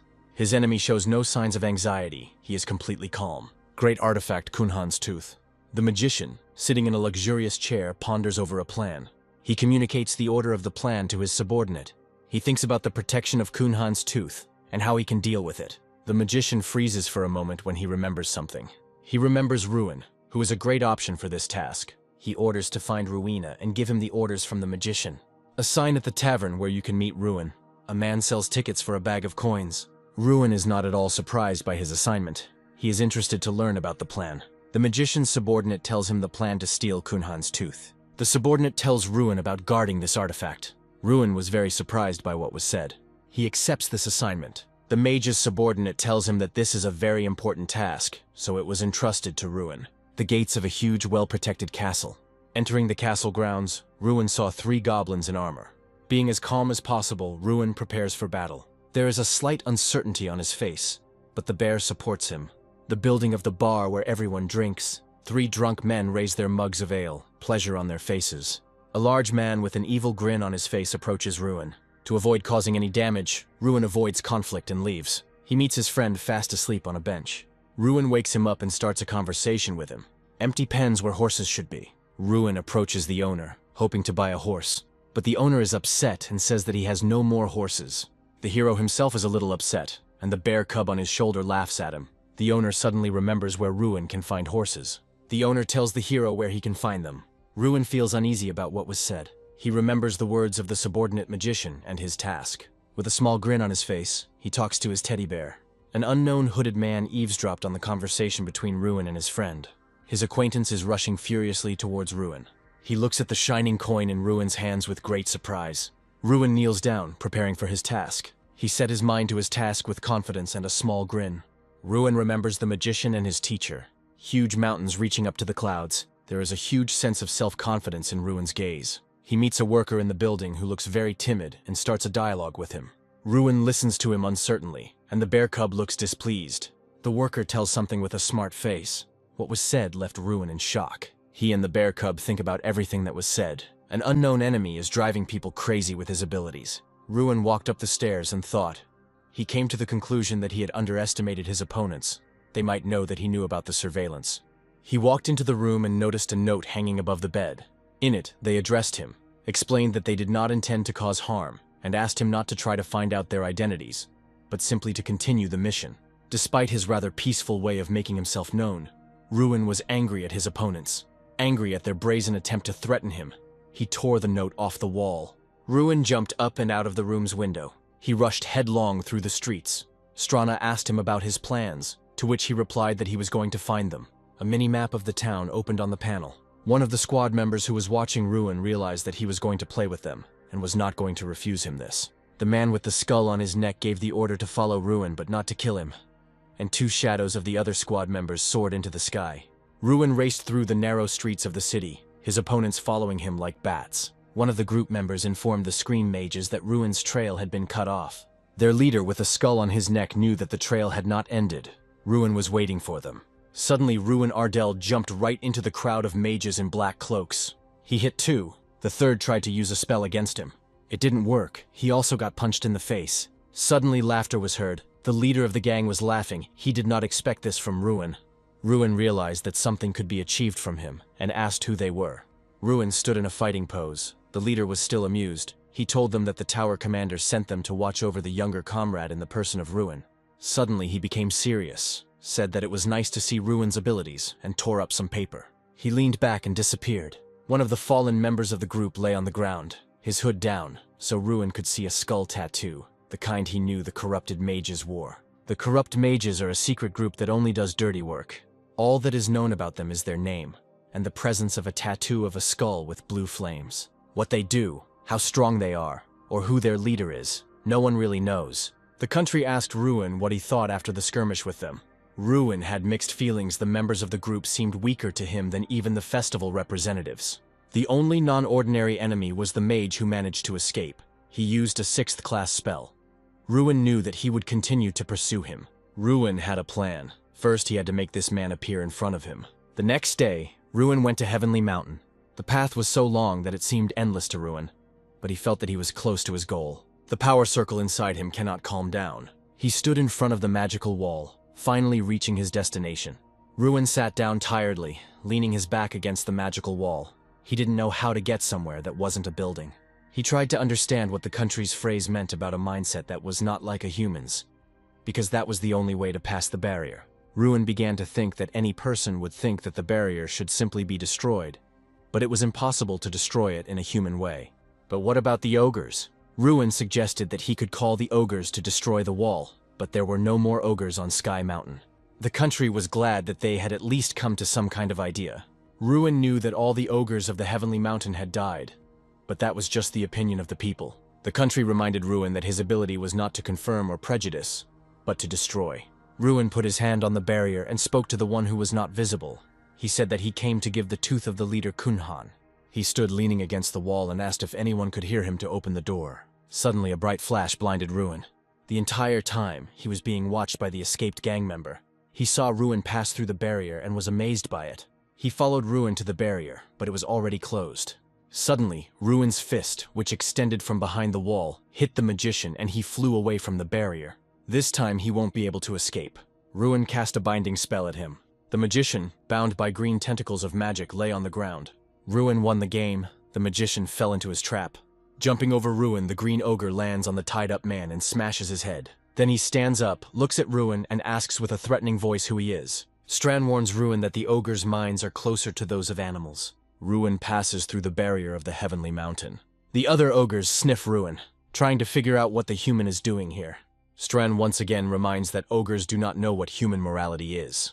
Ruin thinks that he has not been touched yet, only because of Kunhan's tooth. The chief ogre says that they have come. This is the Heavenly Peak. Ruin asks if there is another peak, but he quickly realizes that this is not a mountain at all, but another giant ogre. The gray ogre introduces himself as Chieftain Harhan. Ruin notices that he is significantly larger than the other ogres. Harhan greets him as a guest and asks who he is. Ruin replies that he was chosen by Kunhan's tooth. Despite Ruin's confidence, Harhan believes that he is lying. A human cannot handle such power. Then Ruin shows him the tooth. Harhan feels the power emanating from Ruin. Ruin confirms with confidence that he is indeed strong. Harhan repeats his question, to which Ruin essentially replies that he is Dracagonia, a name that once belonged to someone who lived on this mountain. Harhan is surprised by this confession. Harhan immediately asks how Ruin knows this name, and gets an answer from Kingrim. Harhan is again surprised to hear that Kingrim is still alive. Ruin explains that he is alive, but is now an artifact of the Academy. Then he clarifies that they were genuinely interested in who he was, and he adds that he was chosen by the Tooth of Kunhan and inherited the power of the Destroyer of Worlds, Drac. After this, he introduces himself in full, Ruin Ardell, and he asks if they are ready, knowing all this, to give him over to be eaten by the eagles. Harhan answers no with a smile. Ruin finds himself at the table, but the other ogres are not as friendly as Harhan. Strand notes that if Ruin wants to be accepted as an equal, he will have to prove it. Strand notes that strength can be proven in arm wrestling when the first ogre comes out to Ruin. He introduces himself as Omarush, son of Omaruhan. Ruin, looking at his huge opponent, wonders if there was a mistake. Omarush places his elbow on the rock as the crowd chants for the man to be crushed. Ruin asks Strand if he will be fed to the birds if he is defeated. She replies that she does not know. The size of the enemy frightens him, but he came prepared. A fight between a man and an ogre sounds absurd. So he took an artifact that increases physical strength. Ever since he got the Kunhan tooth, his power has increased by 1,000. Now the strength reaches 3,520, which means victory is possible. Omarush notices that Ruin's hand feels different, but there will be no concessions. Ruin accepts the challenge and confidently says, "Try to defeat me once and for all." The ogres in the crowd are surprised that he withstood Omarush's onslaught.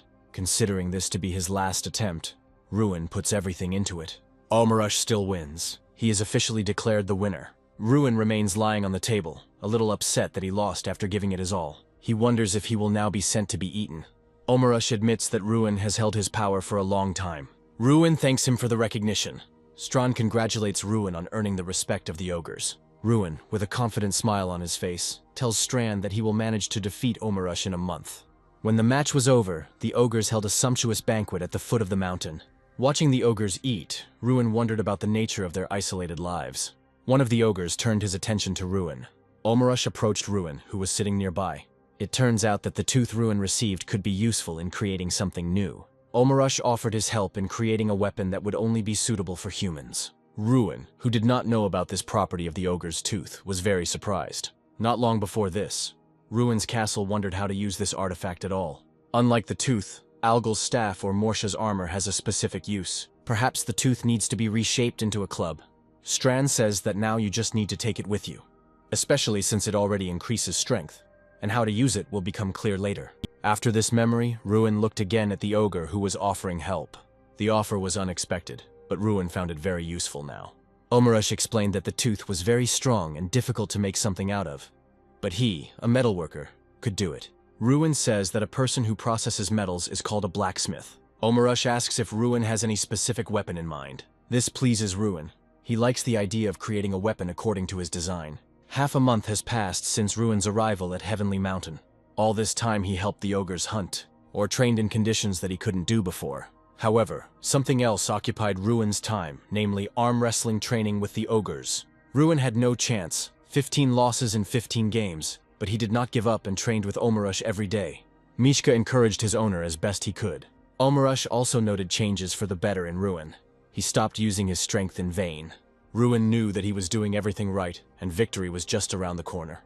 He had a goal to defeat Omarush, and he was going towards it. Although Omarush himself was confident that the man had no chance against him. A few days later, Ruin finally defeated Omarush for the first time. It was a very joyful event.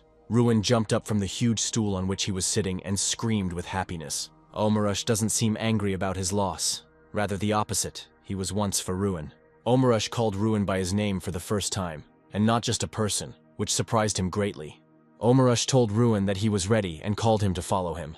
It turned out that the weapon that Omarush had been making for Ruin had long been ready. He didn't give it away on purpose, waiting for the moment when Ruin would win. Ruin thought about what would have happened if he had never won. The ogre extended a huge green hand to Ruin. Inside was a pair of gloves made from Kunhan's tooth. Ruina put them on. The gloves were created by splitting a tooth into 10 pieces and attaching them to his knuckles. It was the perfect weapon for such a mage. Omarush was interested in Ruin's opinion about his work. He said that he had specially adjusted the form to the customer. Ruin felt an incredible surge of strength. The increase was equal to 2,000. In this regard, Ruin asked Omarush to gather all the warriors of the Heavenly Mountain to compete with them. The ogres were not very happy with this insolence of Ruin. It hit their pride. However, they were inspired to participate. Ruin noted that he understood that his proposal sounded too impudent, but at the same time he was counting on the gambling of the ogres. And it worked.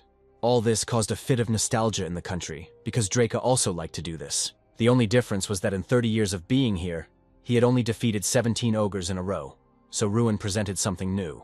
Ruin had complete confidence in his abilities thanks to the gloves. Without them, victory would have been too difficult. He became so confident in his abilities that he thought he would never lose. The competition with the first ogre has begun. The first ogre was defeated without much effort, as were all the subsequent ones. Some time passed and it was time to say goodbye. Ruin needed to go to Revadane. The ogres, led by Omarush, thanked him for the wonderful memories they would have. Ruin extended his hand to Omarush, who was surprised that Ruin wanted to compete again, even despite the large number of victories. But Ruin did not challenge him, he wanted a handshake. Ruin explained that shaking hands is a human way of greeting each other, or more importantly, a gesture of seeing each other again. Ruin left, turning around once more as a farewell and waving to his new great friend in every sense. In the tower chief's office, an employee reported on how things were going. There was no news. The chief was confused because there was no news of the Scream Mage sent for Ruin. The surveillance team found no trace of a person at Heavenly Mountain, which was also confusing. The employee listened attentively to his boss, who suddenly came to the conclusion that they had been deceived. Suddenly a man entered the office to report the news. He, without looking the chief in the eye, said that Ruin Ardell had recently arrived in Revadane. An order was given to summon him to the tower immediately. Ruin sat in the tower chief's office and told about his journey, while the listener sat, propping his head up with his hand, and not really believing the story, listened. Ruin reported that the barrier was too strong, and it was not possible to get through it, to which the tower commander chuckled incredulously. The tower chief directly admitted that Ruin was a bad liar, which surprised him. Somehow, the leader already knew that Ruin had become the magician chosen by Kunhan's Tooth. It also coincided that the mission he chose concerned the search for the ogre's homeland.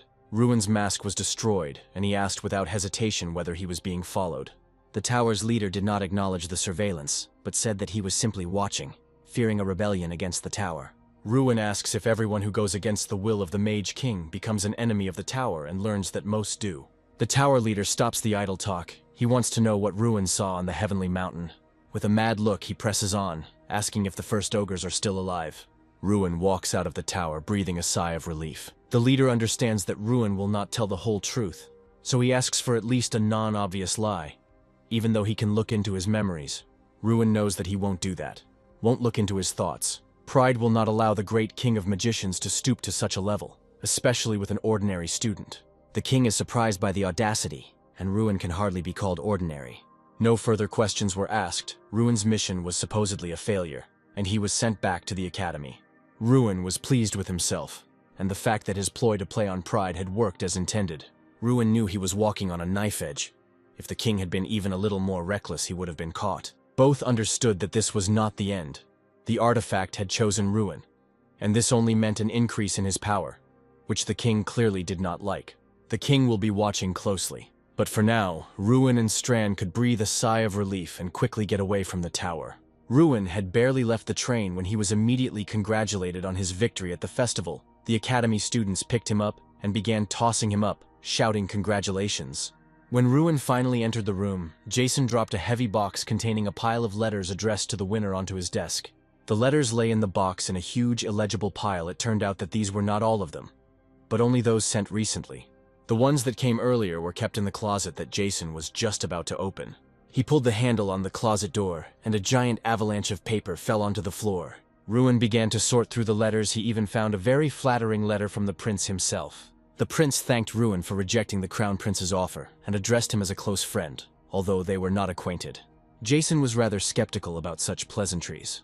Jason asked Ruin what he was planning to do during the upcoming holidays. The answer was not very comprehensive. Ruin said that he would conduct them differently than before. Ruin found himself lost in his thoughts on his way home. He hadn't been there for almost 5 years, always staying in the academy dorm during the holidays. It was his unenviable position, and the way he was treated at the academy that made him overcome with shame and fear. But now everything had changed. He had something to be proud of and something to talk about. Ruin stopped on a hill overlooking his home, looking forward to meeting his family. The people who saw the young master were surprised by his appearance. Ruin was embarrassed by the attention he received. The villagers and family happily welcome Ruin. Ruin's younger sister hugs her brother tightly. Ruin is very happy to meet his family again. Ruin is surprised at how much Ruin has grown, but he still thinks she's still as cute as ever. The Ardell family listened attentively to Ruin's story. The whole family sympathizes with Ruin. Baggins, the family servant, is shocked by Ruin's story. Ruin is glad to bring news to his family. Finally, Father Ruin understood the reason for all the letters from the government. Ruin is mentally upset, as he himself wanted to tell everything. Father Ruin is about to tell something important, although he hesitates. Ruin is perplexed. He insists on telling everything here and now. Father Ruin sighs heavily. He said that many letters and proposals came in, but all were rejected. Ruin's father warned him about the evil manipulator Pilkos Monzo. Monzo is a trading city ruled by Pilkos. The Monzos are Ardel's buyers and are going to threaten Ardel to get the Ruin. The father of the Ruin is worried about the financial situation of the Ardel lands. However, he does not intend to give up his son. Ruin recalls how the servants boasted about the successes of the farm. He decided not to give up, and he is going to visit Monzo on his own. Baggins has equipped a horse for the journey for Ruin. Uncle regrets mentioning Monzo. However, Ruin considers this trip his duty. Baggins asks Ruin to try his best. He reported that Ruin's father was hiding financial problems from his servants, even paying for the shortfall from his own funds. Ruin felt sad about this. Ruin regrets that he thought badly. Now he understood why his father had endured in silence. Ruin knows that his father was worried about more than just himself. He understands that his father loves his lands. Ruin asks his uncle to give the box to his father. The box contains 10,000 gold coins. Ruin gave away the prize from winning the festival. Ruin wanted to buy territories, but prosperity in his native land was more important to him. Baggins says buying land is problematic now. He is shocked by Ruin's proposal. Ruin is going to clear the desired territories, and also wants to take over the Wolf Hills, and take away for you the Plain of the Mud people. Ruin suggested hiring warriors to clean up and then rent out these lands for profit. Baggins thought it was a good idea. Ruin set out on his journey, and he galloped forward at full speed. Morzo is a prosperous town. His landlord Pilkos Morzo is surrounded by various rumors. Ruin understands that he must be on guard. Ruin arrived in Morzo and introduced himself to the guards. They responded to him with laughter. Ruin was perplexed. He is shocked by the way his family is treated. The guards gathered to drive Ruin away, but he's not going to give up.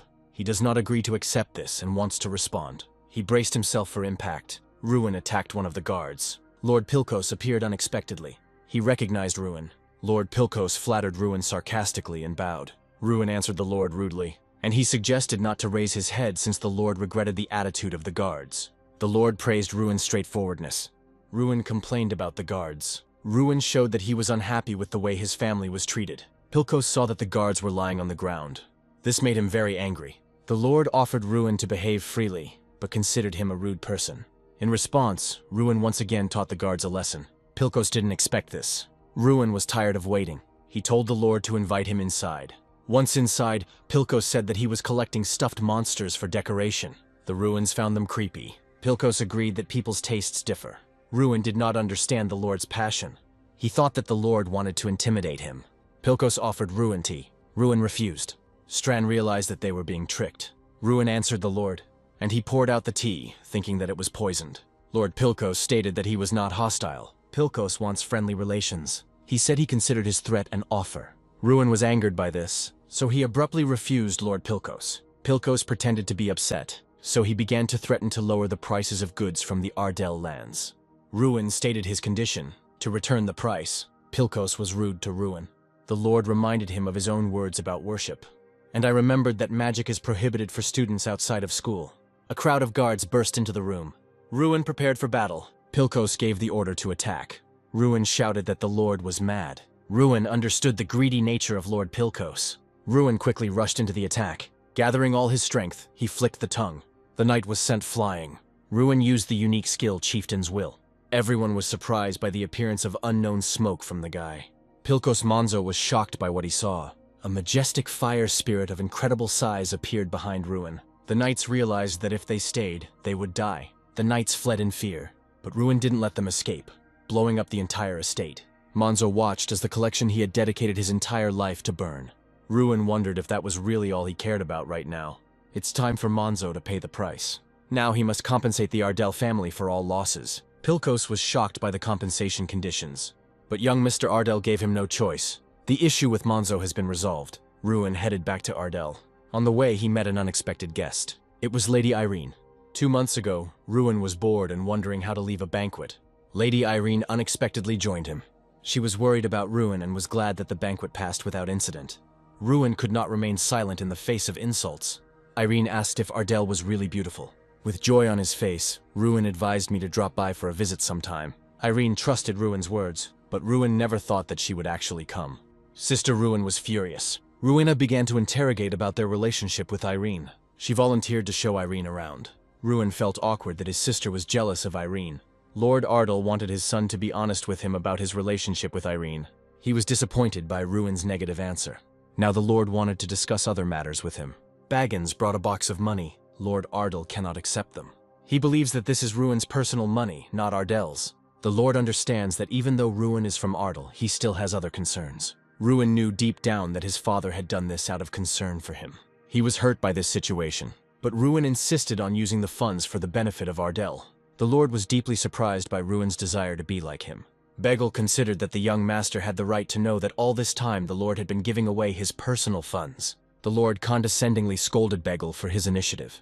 But whatever the intentions, the Lord could not accept the money. He still had 3,600 gold pieces left. Ruin secretly gave the money to Begel, but the Lord accepted only part of the funds. They are puzzled as to why the Lord is so adamant. Begel said with a smile that this was Lord Ardell. Ruin boasts of his estate. Ruina wants to introduce her brother to Lady Irene. Ruina leaves her brother and Lady Irene in a hurry so that they can be alone. Lady Irene is clearly confused as to where Sister Ruin is going in such a hurry. Ruin clearly understood his sister's hint and takes matters into his own hands. Lady Irene is jealous that she doesn't have a younger sister. Lady Irene is an empath. Ruin wants his territory to prosper. Ruin has nowhere to spend money. Lady Irene admires that Mr. Ruin is so responsible. Lady Irene is jealous. Ruin tries to make amends with his questions. Irene's manipulation worked. She captured Ruin's attention. Irene clearly travels a lot. The ray at the end of the tunnel is the answer to all questions. Ruin clearly needs a scythe to get through this forest. The fairy tale about the wolf was true in childhood. The geographical location of Ardell is of great importance. The route through the mountains helps traders to shorten their journey. Ardell wants his territories to become independent. The main character finds a solution to all his problems. Lady Irene is very smart. A man thought, a man did. Ruin made a good impression on Lady Irene. There are always difficulties along the way. The state of Ardell has a low economic situation. The idea of how to enrich the state of Ardell has existed for a long time, but it is impossible. Ruin, like no one else, understands the meaning of the proverb, "If you suffer long enough, something will work out." Ruin clearly came up with a plan to open a new trade route. The father is clearly pleased with his son's persistence. If you don't try, you'll never know. Lady Irene overheard the conversation. Erin revealed her cards. Irene is a swindler. Ruin didn't expect Lady Irene to be so brave. Lady Irene hints that they are both good and will achieve their goals at any cost. Erin is clearly indicating what a bad boy he is. Ruin always saw things through to the end. Compared to Ruin, she's still a good girl. The criminal couple has been found. Rock climbers Ruin and Irene are ready to conquer the mountains. Thanks to Irene's skills, it was possible to find the right place without any problems. Rules are made to be broken. If you don't break the rules, you won't survive. Irene's compass was clearly broken. Thanks to Ruin's skills, they defeated a pack of werewolves. Ruin clearly forgot about improving his skills. For defeating the werewolves, a prize is given. Fire, like a magic ball, which will show the right way. The main characters have come to the end of their journey. Lake is a state larger than Ardell. There are no kings in this city. 8 trade guilds rule everything. The city, by the way, is simply the king of trade on the continent. Ruin and Irene decided to go into the Hall of Gold. The guard immediately asks, "Do you have an appointment?" Ruin politely asks him to pass on the message, but he starts saying that he needs to submit papers and wait for approval. But Ruin does not tolerate it. "Ruin Ardell has come to you," he interrupts sharply. And Irene Prius adds. The guard froze, wondering if this was the same Ruin, the winner of the festival. He quickly apologizes for not recognizing him. They walk inside, and it's immediately clear why this place is called the Hall of Gold. The guard escorts them to the white ceremonial doors. Ruin chases away doubts as he goes. He is here for a fair deal. Opens the door and introduces himself out loud. "Glad to see you. I am Ruin Ardell." There are 8 serious looks at the round table. All as one. He and Irene sit down, a little tense, until one of the guild members remembers them from Alten. The same one asks what brought the magician of the next generation to our distances. Ruin mentally notes that winning the great festival allowed this conversation to happen.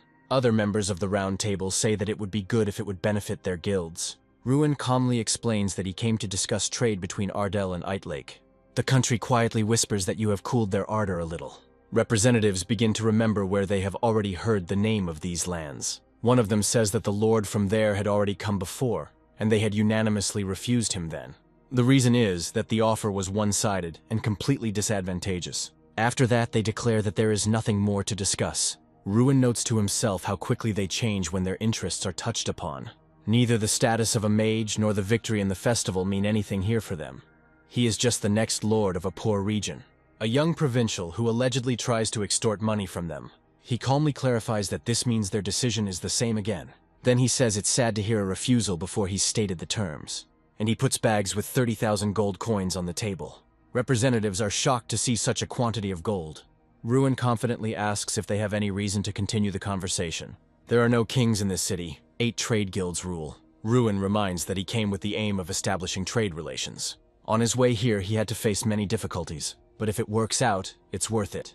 He offers to buy weapons from the city for 30,000 gold, and in exchange asks for permission to sell the products of his house. The reaction to such a big deal doesn't surprise him. Inwardly, he thinks that such a sum is the budget of the rural area for 3 years. The shock is understandable. The expenses are too serious. In the territory of Monzo, Ruin comes to the conclusion that power attracts wealth, and wealth brings peace. And if power requires weapons, he will put everything into it. Ruin asks which one of them is in charge of weapons. They tell him that this is the specialization of the first representative. He is surprised to see that a little girl is in charge of the weapon, but her gaze is completely devoid of childish naivety. The first representative asks why Ruin needs so many weapons, and he explains that this is just the beginning. He plans to establish a trade route between Lake and Ardal. Moreover, the path must pass through the southern mountains. He is asked not to mention these mountains, which leaves Ruin puzzled. Irina Prius felt the tension at the table. Ruin Ardal couldn't understand what happened, but he assumed it was because of the first chairman. Ruin noticed that the first chairwoman had turned very pale. The first chairwoman told Ruin Ardal that it was impossible to cross the southern mountains because of the demon living there, which surprised Ruin Ardal. Ruin told that he crossed this mountain range at night, to which the first chairwoman was surprised, and did not believe Ruin's words. Ruin Ardal decided to provide evidence by starting to take out what he had obtained that night. Ruin Ardal showed the silver werewolf mane that belongs to the demon. The first chairwoman was greatly surprised by what she saw, and Ruin Ardal, in turn, received the respect of the Valtrash family as a reward. Then Ruin realized that it was true after all. The first chairwoman began to cry, saying finally. The first chairwoman, crying even harder, said that he was finally dead. 3 days later, Ruin Ardal and the first chairman head towards the mountains. The first chairwoman began to say that she would never have thought that she would find herself near these mountains again. The chairwoman said that the monster that took her father's life no longer lives here. The chairman praised Ruin for something that was his merit, to which Ruin Ardal replied that he simply got in his way. The chairwoman suggested that if they built a road through the mountains, they would be able to establish trade with the Oyota kingdom through Ardal, explaining that they would no longer have to spend money on a detour. The chairwoman said with delight that we, the Waltrache family, will actively participate in this. Ruin Ardal realized that the issue would be resolved much later, since he thought that the solution would come through the purchase of weapons, and assumed that even the construction would be at his expense. Ruin asked in surprise if they would accept his proposals, to which the chairwoman responded positively, and also said that all products produced in Ardal would cost twice as much. Ruin Ardal thought that this was an incredibly generous condition, and the chairman added that merchants were ready to do anything for the sake of profit. The chairperson nevertheless gave her name, Cecilia Valtrache, also promising to express her gratitude and trust. Thus, by shaking hands, the deal between Lake and Ardal was successfully concluded. Walking from the mountains and talking with Irene about bringing good news to the residents and father, Ruin realized that Cecilia was better than she seemed, even despite her young age. And Irene noticed that Ruin did not look like himself. Ruin noted that it was easy to sympathize with someone who was in the same situation as himself, which surprised Irene Prius. Ruin Ardal said that Irene should expect changes, and if she wants to visit Ardal again, then it will be the same as before. Irene Prius envied Ruin for truly loving his homeland. Ruin Ardal was surprised that not everyone missed their homeland, and asked Irene if she would invite him to her place one day. Irene didn't really want to talk about it, but Ruin was sure that he would somehow manage to visit the Prius. Father was shocked that the selling prices would be twice as high, and that they themselves took the initiative to open the trade route. Ruin confirmed his father's words and said that Cecilia Valtrache had given her word. What impressed him most was that the cold-blooded representative promised to assist in the delivery of weapons. Ruin added that the transportation would take 3 months, and work on the construction of the trade route will begin this month. And the father realized that such a route would finally enrich their territory. Father realized that Ruin had grown up to serious matters. The father also thanked him for the fact that his son grew up to be a wonderful person. Ruin asked his father if he would trust him with one more task. It concerns the survival of people in the territory of Ardal, and revenge for the mother. Ruin said what the matter was, and it turned out to be a hunt on the Chinin Plain. The birthday party where Ruin turned 6, which should have ended with something good, turned into a nightmare. Many people lost their lives because of the mud people who broke into the village. And the saddest thing for Ruin was that one of the victims was his mother. Now he can no longer remember his face unless he looks at the portrait. Many people died that day. And then Ruin Ardell made a promise to himself that he would become stronger. As young Master Ardell, he will no longer allow such a thing to happen on his land. After the order was given, the residents began to practice spear strikes daily. Irene noticed that the atmosphere in the area had changed. Ruin Ardell was glad. Irene also realized that the technique was quite unusual. When she asked who was teaching her, she received the answer that it was the local military leader. In the past, the warlord fought on the front lines for the kingdom and earned the nickname Flash. This is the great knight of Ardell, Ser Bolvar Peyton. The Mud People's invasion would have done more damage if it weren't for him. Ruin Ardell also told about how Sir cut down 5 monsters with one blow, still fresh in his memory. You could tell from her voice that she was worried. "This is Sir Ruin," said the commander. The training was coming to an end. A firm handshake indicated a good relationship between them. His gaze fell on the girl standing next to him.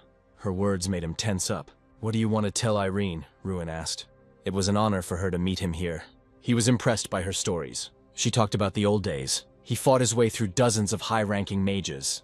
"However, I am an ordinary old man," he said. He was upset that his exploits were hidden from him. Coming in complete ignorance, he was clearly saddened. Astonishment covered his face. He loved to fish and live at the foot of the hill. Even when they were little, he raised them with love. That said everything about him. They smiled sweetly at each other. He invited him to spar. "No," the military leader interrupted sharply. She fought fiercely against her teacher. They watched the sparring in silence. At 12, she already had an understanding of the basics. The teacher used only his left hand. "That's all for today, dear lady," declared the military leader. His sister was a truly remarkable person. "Now it's your turn," the teacher said. Taking the sword in his hands, he was ready to fight. There was a determination in his eyes to show what he was capable of. After some time, Ruin was already lying on the ground, defeated.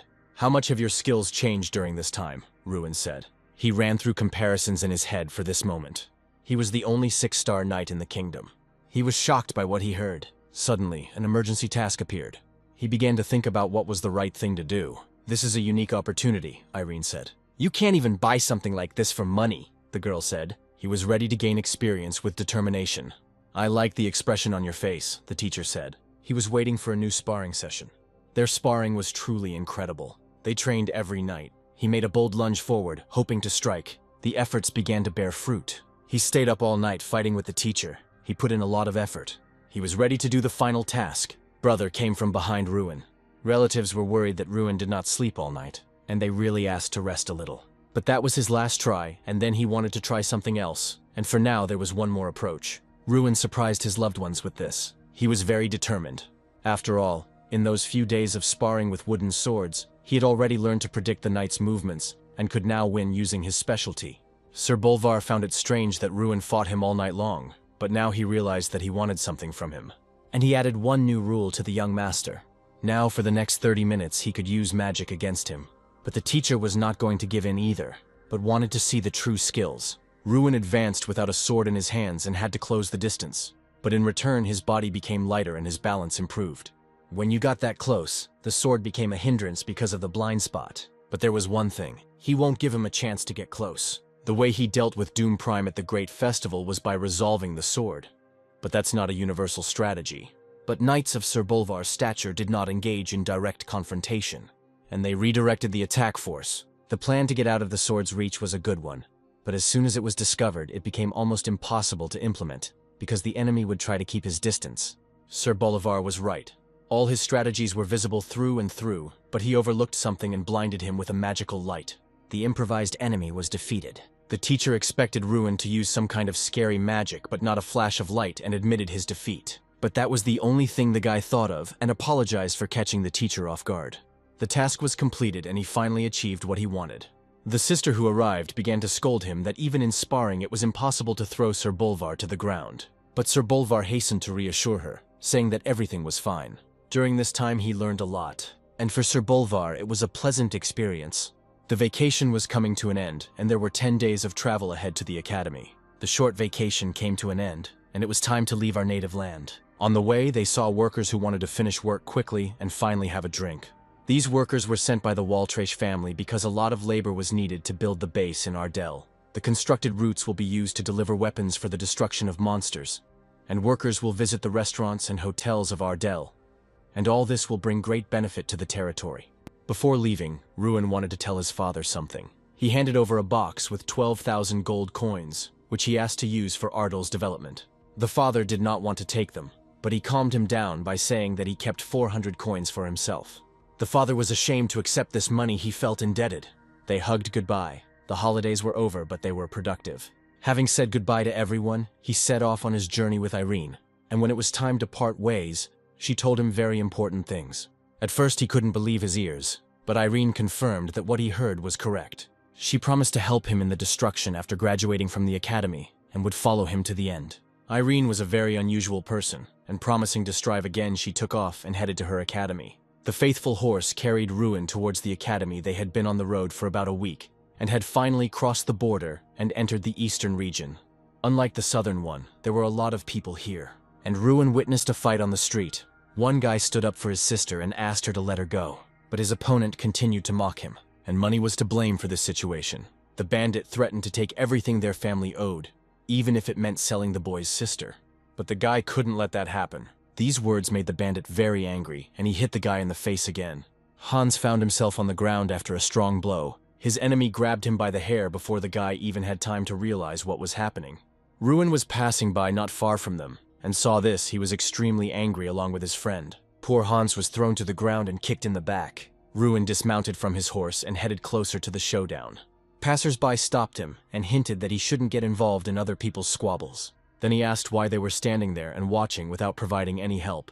He was very angry that no one wanted to help the guy. Ruin began to approach the enemy even closer with a moderate gait.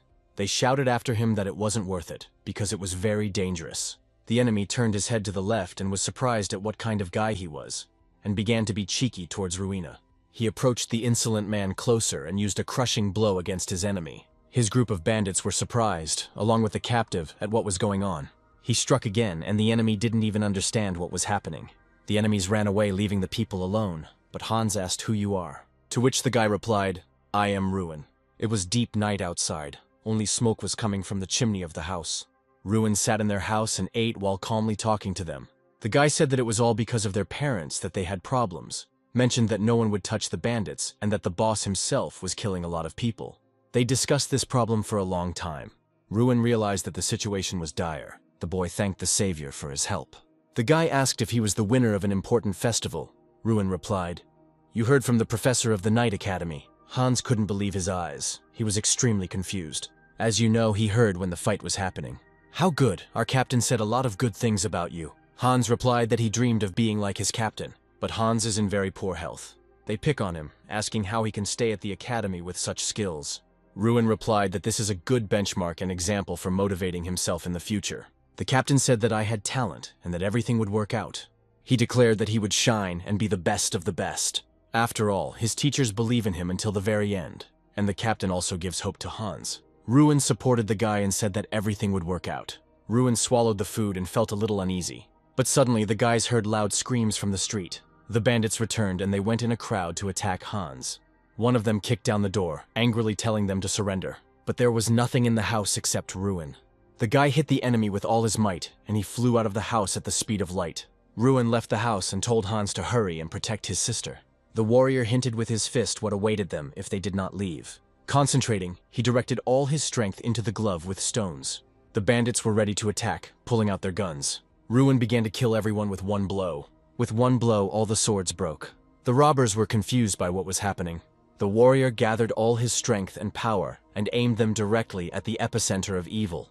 All the villains found themselves on the ground. They were scared, and at that moment they realized it was better not to deal with him. Ruin looks menacingly at the gang members. One of them managed to grab Hans's sister, and now he's holding a knife to her neck. He shouts to the others, trying to bring them to their senses so he can grab and tie up Ruin. Ruin's attention is focused entirely on him. Ardell comes closer. The bandit says that he is the leader, and his name is Nocel. Nocel orders Ruin to kneel. Ruin suddenly realizes that Hans was badly wounded in the back while trying to protect his sister, and lies on the ground. Ruin understands that there is no help to be expected from anywhere, and begins to approach Nocel, to which he shouts and orders him not to approach. The knife makes a shallow cut at the girl's throat and she screams in fear. Nozel presses the knife even closer and threatens Ruin to kill the girl if he moves any closer. Ruin is angry because he feels powerless in the current situation. His fists clench, he's angry, but he doesn't know what to do. A sudden blue flash illuminates the space, and Hans strikes Nozel from behind with his sword. Nozel falls dead. Hans's sister is saved, and he himself, wounded but enraged, moves towards the remaining members of the gang. The bandits, unwilling to face Hans's wrath, flee. Exhausted, Hans falls to his knees, leaning on his bloody sword. He comes to his senses and realizes that he has just killed a person for the first time. Ruin puts his hand on his shoulder and, reassuringly, says that it was necessary. Ruin congratulates Hans on having unknowingly mastered the aura, the so-called Peridot sword. Ruin notes that during the fight, Hans was emitting a blue aura. Hans realized that the aura he was emitting meant that he had reached the 4th rank, which was the highest stage for an apprentice knight. Ruin is proud of Hans and of himself because he was not mistaken about him. Hans happily thanks Ruin. Deep night and silence accompanied the hero's conversation. Morning came, and Ruin, having said goodbye to Hans and his sister, headed back to the academy. Upon arrival, Ruin looks at the academy building and realizes how much he missed this beautiful place. Ruin met Jason, and he started asking him about the holidays. Ruin goes over everything that happened in his head and thinks about what he should say. He stands thoughtfully and thinks for a moment. Ruin is hesitant to tell what happened to him, so he says that he trained in the art of the sword. Jason was very skeptical about this answer. Jason, standing in a relaxed pose, says that vacations are meant to be relaxing. Jason reports that swordsmanship lessons will be taught in the 2nd semester, and Ruin's training was wasted. Suddenly, Ruin was called out and saw Professor Heidel. Ruin is surprised by his appearance. The professor asks Ruin to look out the window. There is a carriage standing there. There are guests at the academy. Next to the carriage, there is a bunch of knights and flags with the emblem of the golden sunbird. Ruin recognized the emblem. He knows the guests who have arrived, so he takes a step towards the stairs leading to the carriage. Ruin stands at the beginning of the red carpet. As soon as he approaches, one of the knights announces that the winner of the great festival has arrived and orders the carriage to be opened. 2 princes in full dress uniform emerge from it. The first prince, named Kroster Radian, tells the second not to interfere with his communication with Ruin. The second, named Foster Radian, answers his brother with mockery, so that he should not even dare hope for Ruin's attention. Ruin bows before the princes, showing them his respect. The princes greet Ruin and again begin to argue about who will be the first to talk to him. Ruin is not flattered by such attention. He understands that their selfish goal is to use his attention to achieve the role of crown prince. Ruin proposes his idea to them. They agree with everything he says. Ruin suggests that the 3 of them discuss everything together. On the map is the Kingdom of Radian, which is the weakest state on the continent. Despite this, the government is weak due to the confrontation between 2 forces that do not want to unite for the good of the country. The struggle is between the monarchist faction of the first prince and the reformist faction of the second. The kingdom's magicians are pawns in a political game, deprived of independence. Ruin and the 2 princes are in the academy library. Ruin, feeling a little awkward from his brothers who continued to argue over the place opposite him, having created a circus on both sides. Looking at the situation, Ruin thought it was no wonder that the country was in such a deplorable state. Having started a conversation and stopped the dispute between 2 rulers, he got straight to the point, announcing that he was not going to choose either of them. The brothers were a little upset, citing an argument from the life of his predecessor. Having firmly refused, Ruin decided to return to his homeland. Having clarified that he would remain in the kingdom, the brothers were happy about this too.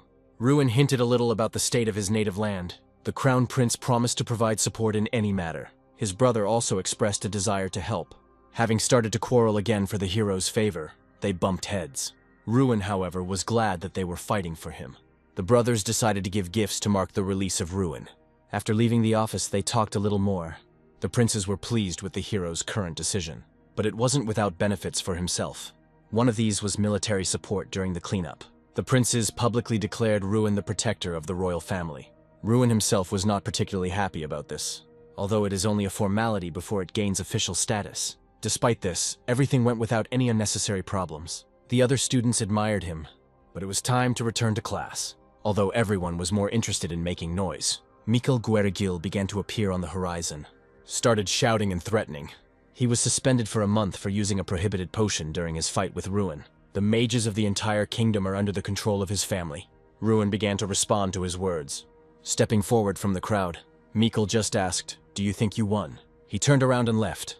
Ruin's friends supported him, telling him not to take it to heart. But Ruin has other doubts on this matter. Thinking about the damaged reputation and influence of the Garrikill family. Walking to the graduates' lecture, the blonde was tense. Standing outside the office door, he started talking to his classmate. They were thinking about which of the graduates would be their leader. As I opened the doors, I felt an ominous premonition. Everyone in the office suddenly tensed up. The teacher was glad to meet Ruin. Graduate Shaquille Garrihill appeared before them. The beginning of the second semester will begin with practice. In this regard, graduates share the current situation among magicians. But Ruin still had a bad feeling. The teacher began his story about the relationship between the court magicians and the Garrikill family. Shaquille Garrihill gives a lecture. The lecturer explains that nothing in the world can be declared as one's own. Ruin listens to Shaquille, who advises the weak to stick together. The teacher intimidates the students with his speech. Shaquille wants to bring out Ruin's emotions. Ruin's friend wants to protect his comrade. Ruin, in turn, responds to the teacher's words that even if the pieces of garbage come together, a masterpiece will not emerge. Shaquille starts to get angry at the response. Ruin and Shaquille have a conflict. Both understand that the rivalry between Ruin and the Garrikill family will not go away so easily. The atmosphere at the academy changed with the arrival of Shaquille. The poor-performing students fell under Shaquille's spell. Students want to work for Shaquille in order to succeed in their studies. The academy was divided into two camps, supporting Garrikill and Ardal. The atmosphere at the academy was becoming tense. Ruin came to the head of the academy. The head is interested in the situation at the academy. Ruin wants to talk about the problem with Shaquille. The head understands Ruin without words. The chairman explains that every magician has to contact the Garrikill family. The head says that even with minimal work, the family is causing a ruckus in the academy, and most likely because of resentment towards him. Ruin asks who Shaquille is. The leader replies that Shaquille was popular in his youth and stood out for his magical abilities. But at the same time, Shaquille is very powerful and will do anything for his own benefit. Shaquille is outwardly pleasant, but at heart he is a rotten person. Ruin understands that there are plenty of reasons to fight Shaquille, but he cannot find an excuse. The leader tells Ruin about a special occupation. Ruin leaves the chapter with a mature plan. Ardal opens the door to the auditorium. Shaquille notices Ruin. The cunning Ruin asks Shaquille for help. Shaquille's younger brother, standing up from his seat, begins to mock Ruin. Ruin calmly replies that the request is of a different nature. Ardal learns of Shaquille's refusal to conduct the next lesson with the knights. Ruin asks to conduct the lesson. Shaquille stands in confusion. The point is that in such a class the lecturers and students are on the same level, so a legitimate fight can be conducted. The students are amazed at the opportunity to see the lecturer's magical skills. Shaquille stands thoughtfully, Ruin proud of his challenge to a fight. The lecturer thought. Shaquille wriggles out of it, saying that the graduates are already experienced magicians. Ruin replies that the purpose of the lecturers is to teach magic to future graduates. Ardal confirms his words that this is an ideal opportunity. Shaquille listens to Ruin in horror. Ruin is putting more and more pressure on Shaquille, taking him on a bluff. Shaquille is confident that he is right and is trying to put Ruin in his place. The lecturer calms down because he is confident in his words. Now the students themselves ask Shaquille to participate in the class because everyone is interested in seeing him in action. Garrikill Jr., confident of his brother's victory, also shouts at him to agree. Everyone thinks Ruin is screwed, but he holds on strong. Shaquille nevertheless agrees, looking as if he is doing Ruin a favor. Shaquille says he gave up the joint class so that Ruin could continue to shine as the class representative. But Ruin continues to ask the teacher to agree, which greatly surprises him. He justifies this by saying that he wants to see the strength of the elder. In the end, Shaquille agrees. Ruin squeezes the teacher's hand tightly, his face frozen in a grimace of anger and surprise. The guy tells him to prepare to be surprised. 3 days later, the knights arrived at the academy. The head says that he has already suggested a joint lesson, but was refused. But he notes that if Ruin himself asks the elder about this, he will not be able to refuse him. Ruin notes that the old man is cunning, since he came up with a plan in which the elder would have to take part. The students greet the guests. These are Foldren's knights in training. Golter greets Ruin with a friendly grin. The guy responds in kind and they exchange a few words. The knight says he needs to go and asks Ruin to look after his subordinates, receiving his consent in response. The hero meets the interns and asks where their representative is, to which they answer that he is busy. Behind them, a group of guys are bullying another. Ruin recognizes the bully's victim as Hans. The hero asks them what is happening, and they recognize him. One of the guys introduces himself as Malton Gagan, a representative from Foldren. He says that the famous knight Vengras Gagan is his father.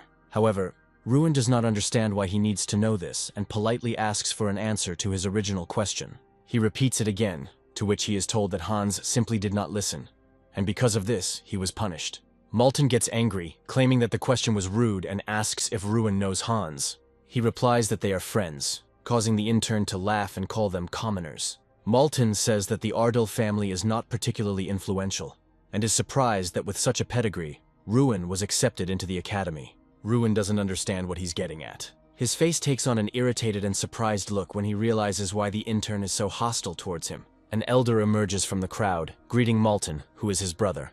Ruin realizes that even if he didn't know Hans, they still wouldn't get along. Golter conducts a briefing before a joint test. He orders everyone to split into groups. The knight says what the group should be made up of, and notes that there should be 54 of them in total. Maltin tells his brother that he doesn't want to fight, to which his brother replies that it's mutual. However, they began to discuss their plan of action while Hans watched them from afar. He understands that he is at the bottom of the list, and it is unlikely that anyone will want to unite with him. But suddenly Ruin appears nearby and offers to become one group. Hans doesn't fully believe that this is true, and asks the guy again. But he tells him that everything is fine, because they are friends. Jason approaches them and offers to join their team.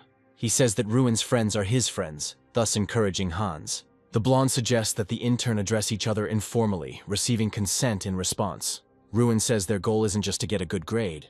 He explains that they need to deal with the elder. Once all the groups were formed, it was time for a short break. Ruin asks Hans if everything is okay, offering his help, but Hans says that there is no reason to worry.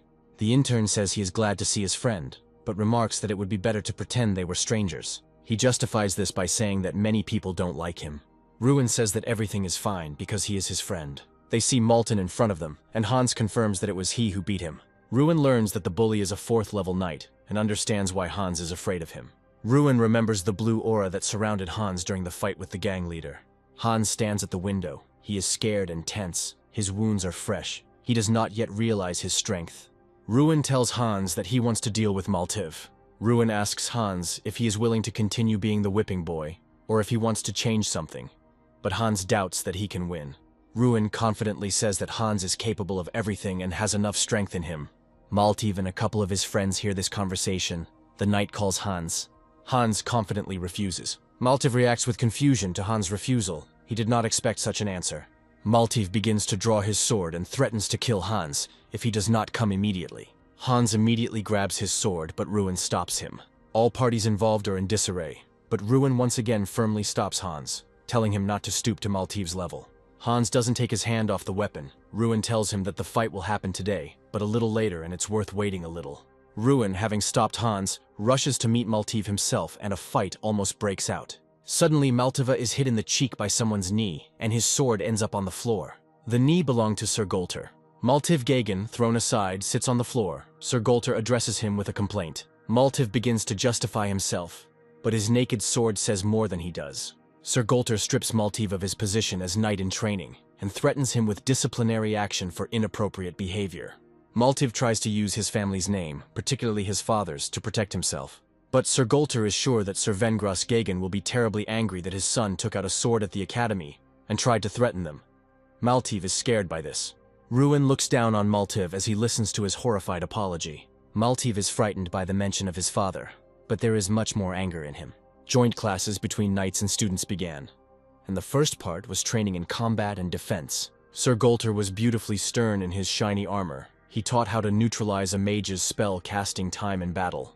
The wise Professor Heidel taught how to predict the knights' movements and leave the areas of their attacks. Each group was training, and Shakil Garikil's group was sitting under a tree and watching closely what was happening. Maltiv irritably complained to Chakil about Ruin, but Chakil suggested sitting it out and not getting into trouble for now. Chakil appeared calm and self-confident, but inside he was nervously thinking about the unenviable situation where he would have to show his skills in front of everyone. He was not ready for this. He decided that he would do everything to prevent this. Team Ruin was training hard, Hans leaning his hands tiredly on his knees. Ruin, unlike Hans and Jason, doesn't look tired. He's just warmed up and ready to continue. Hans and Jason are horrified by this. Ruin, someone shouts, offering to fight. Sir Golter, with a wooden sword in his hands, is ready to stand in tandem with Ruin. He wants to make sure of something. Ruin is confused, and Sir Golter says that learning the skills Ruin has is simply impossible on his own. Sir Golter turns out to be much more attentive than Ruin thought. He really did have a special teacher. Sir Golter stands in front of Ruin, asking him for a favor. A sword duel is what he asks for. Ruin thinks he's joking, because it's clear to everyone that Ardell is just a student who can't defeat a knight. Sir Golter stops Ruin's thoughts and says that he is not asking to defeat him. This raises even more questions. The only thing Golter wants is to show everyone else the necessary skills, to teach them what is required. The Knight Commander says that no one here has the same skills as Ruin, which surprises and to some extent offends the knights in training. Ruin understands that this is a great opportunity to show himself. He is confident. Ruin is confident that his performance, if successful, will put Chakil and Maltiv in their place. Ruin grabs the training sword and points it towards Sir Golter, showing his readiness for battle. Sir Golter chuckles as he speaks of Ruin's impressive stance. Golter quickly begins his attack. The knights watching this are amazed at the speed of the attack, and even frightened by the serious intentions of their commander. Ruin successfully deflects the first blow. He blocks it and looks straight into the eyes of his named opponent. Ruin throws Golter back. The latter is very impressed. He asks Ruin where he learned to fight like that. Golter suggests that Ruin is not allowed to reveal the mentor's name. Ruin ponders whether he can reveal the truth. Ruin thinks that nothing terrible will happen. His mentor is not hiding much. When they hear the name of Sir Bolvar Peyton, everyone gasps in great surprise. Their faces stretch out and their eyes widen. The students and knights behind Golter's back begin to whisper, not believing what Ruin said, since Bolvar Peyton, according to rumors, has long been dead. Golter wants to know more. Ruin explains that he has known the great spearman since childhood. Suddenly, Maltiv emerges from the crowd, shouting that Ruin is lying. Maltiv is sure that Peyton is dead because his father said so, and Ruin is unlikely to be able to prove the truth of his words. Ruin irritably replies that he has no intention of proving anything to him. Maltiv confidently states that even if this is true, nothing will change. The strongest in the kingdom is still his father. Sir Vengras Gagan, the very one that Maltiv fears so much, is officially recognized as the strongest knight in the kingdom. But there is a big but. If Sir Bolvar Peyton is alive, it will change the balance of power. This is what Maltiv is worried about, but Ruin doesn't care. Ruin knows that Bolvar Peyton doesn't care about the puny regalia. Maltiva is angered by Ruin's calmness and self-confidence. He does not consider the regalia pathetic. Maltiv grabs his sword. Maltiv stands like a solid wall above everyone standing. He is furious and challenges Ruin to a duel for insulting his father. All the anger fades away after a slap on the back of the head from Sir Golter, who with his firm hand instantly cools Maltiv's hot head. Sir Golter has a different idea. Tomorrow's lesson will start with a battle between Ruin's group and Maltiva's group. No one had any objections. The next day, the two teams met face to face. The two leaders, Ruin and Chakil, stood opposite each other. The latter asked sarcastically if Ruin was well prepared. A suspicious smile played on Chakil's face. Before the competition had even begun, Chakil made a sharp lunge towards Ruin. The blow was too fast, but Ruin managed to jump back. Ruin realized what was going on. Chakil was so afraid of appearing weak that he brought 6 artifacts with him. Last night, Hungarian Gagan, dressed in formal uniform, conducts a dialogue about Kakil and his lectures at the academy. George Garrigill, his interlocutor, asks a question about Maltiva. 2 men stand opposite each other, exchanging pleasantries and talking about their sons. George Garrigill reveals that he is actually here because of the ruin of Ardell, which surprises Vengra. Rumors reached Vengras about Ruin as the winner of the festival and the favorite of the princes. Gegan doesn't like the fact that a provincial upstart is so easily making his way to the top. His interlocutor agrees with him. He considers it especially important not to let him win over the princes to his side, since political power will end up in the hands of an ignorant person, which does not please the representatives of noble families. Garrickle offers to influence Ruin through his sons and Maltiv. Transferring the artifact to Maltiv would be appropriate. Vengras has a pendant, a powerful artifact which George says he wants to give to Maltiv. Vengras doubts this idea, since the transfer of the artifact is a forgery. But Garrickle persuades him, saying that he has already transferred the artifacts to his children. Gegan backs down until he hears Bolvar Peyton's name. For some reason he is amazed. He does not understand why Garrickle mentions this name. George Garrickle reports that Bolvar Peyton is alive, and that he was the one who taught Ruin Ardell martial arts. The question of the transfer of the artifact turns out to be key to the status of the two families, their reputation and position. Vengras Gagan hands over the artifact to George Garrickle. The men shake hands with each other. Garrickle emphasizes that all this is being done for the good of the kingdom, and the conversation ends there. The battle is in full swing. Ruin's group is caught by Chakil's magic and cannot move. Hans and Jason are frantically trying to break free, while Ruin is calm, but he is immobilized, his legs and arms bound by green tentacles of magic. Ruin was disappointed in his opponents. He was ready for tricks, but not such dirty ones. Chakil mocks the immobilized Ruin. Maltiv rushes towards the immobilized Ruin, ready to strike with all his might. A golden flash illuminates the hall. Ruin realizes that Maltiv's sword is too hard to be made of wood, and that he received an amulet of fortitude from his father. There is a pendant around Maltiv's neck that represents this artifact. Maltiv misses. The blow falls next to Ruin. The next blow was not long in coming. Ruin, freed from his bonds, realizes that Maltiv's sword is as strong as steel, so he can use the Steelbreaker skill. Maltiv's sword breaks in half. Gigan is confused. He does not understand how this is possible, because the artifact gives power. Maltiv is thrown back, and Shakil, seeing this, begins to understand that the artifacts are useless against Ruin's magic. Ruin puts on steel seals. He wanted to get off with a little bloodshed, but the dishonesty of his opponents angered him. He is angry and uses a unique skill where he is supported by Chief Kunhan in battle. Shakil looks up, not believing his eyes. The enormous fire spirit of the ogre Kunhan towers behind Ruin. Ruin asks to end it all, because even 6 artifacts are not enough to defeat him. Shakil is shocked that Ruin knows their secret. 4 pendants, attracted by Ruin's magic, emerge from under the collar of Shakil's shirt. They fall in front of Shakil, who is sitting on the ground, and the crowd behind him begins to whisper. Shakil is angry and threatens Ruin on behalf of the family. Ruin is angry. He understands that the Garikil family will not let him live in peace. Shakil makes one last pathetic attempt to attack Ruin, but it turns out to be stopped by a golden charge of magic. Ruin doesn't let him get close. The bear on Ruin's shoulder asks if he is sure. Was it necessary to show the ogre, his huge fiery figure, in front of everyone? That is the question. Even the head of the academy is in shock. Ruin is not worried. He understands that he could not hide it forever. Ruin sums up the battle. It turns out that Mikkel fainted only when he saw the ogre. The winner was obvious to everyone. Sir Golter is about to announce it, but someone interrupts his speech. Hans takes 2 wooden swords and throws one of them to Maltiva. For him, the duel is not over. Maltiv looks at the sword with crazy, disbelieving eyes. For him, this is an insult from a commoner. Hans is serious, holding Perito's sword in his hands. Perito's sword is a unique skill that is given to a knight who has mastered the aura. 4-star knights have a blue aura. 6 stars have a purple aura. Maltiv looked up at Hans in amazement, not believing that he had Perito's sword. For the first time, Hans believed in his own strength, everyone around him, and most importantly, he himself understood that he could win. Mishka on the worried Ruin's shoulder asked if he should stop him, since the duel was over anyway. But Ruin was determined. He understood how important this fight was for Hans. Maltiv grabbed the sword thrown at his feet and was about to deliver the first decisive blow. He was angry, believing that Hans, an ordinary commoner, was unworthy of the aura. 2 swords clashed in a fierce battle. The opponents did not give in to each other, delivering blows one after the other and parrying them.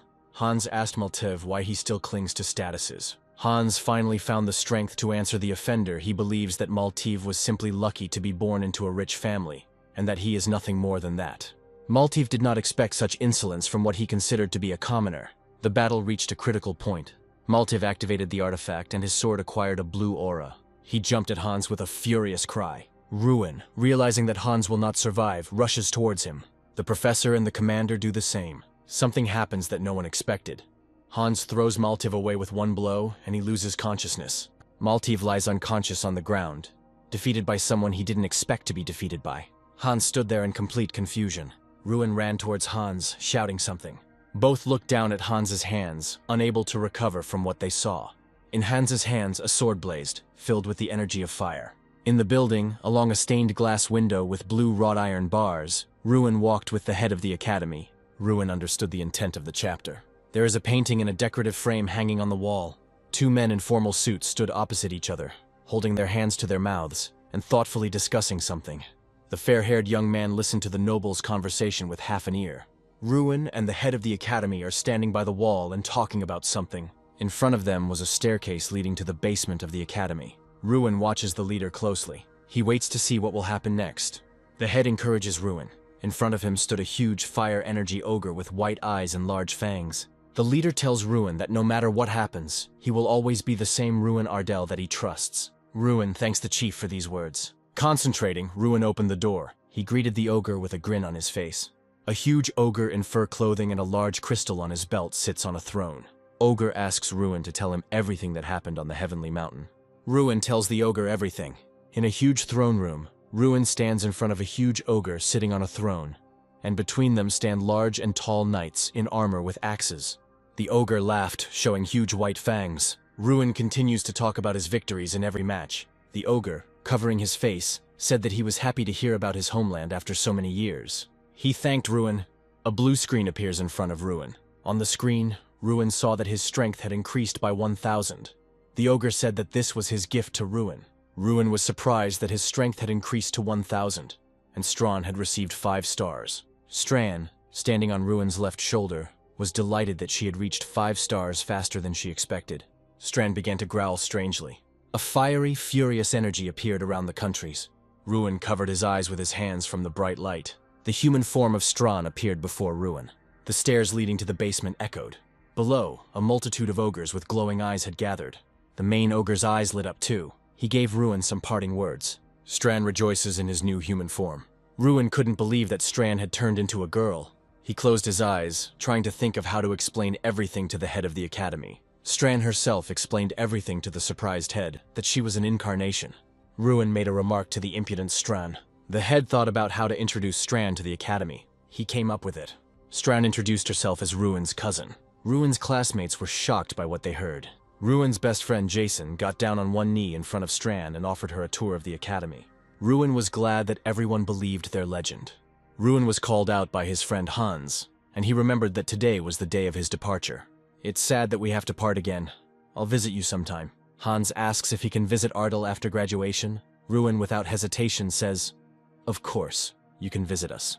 "No, not to visit. I want to become one of Ardell's knights." Ruin is shocked by Hans' words. He asks, "Are you serious?" Hans says with a smile, "Yes, I want to do something meaningful. For example, protect Ardell, which you will command."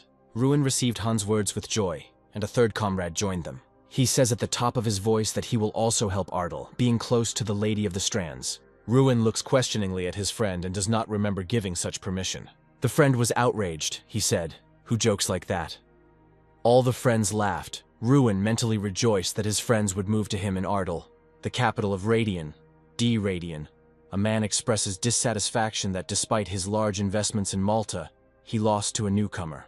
Just like with Garrickhill, even their eldest son was defeated by a novice knight. The era of the Garrickhill family ended. The man says indignantly, "Well, Garrickhill is on top. But when our sons rise, the fall is inevitable."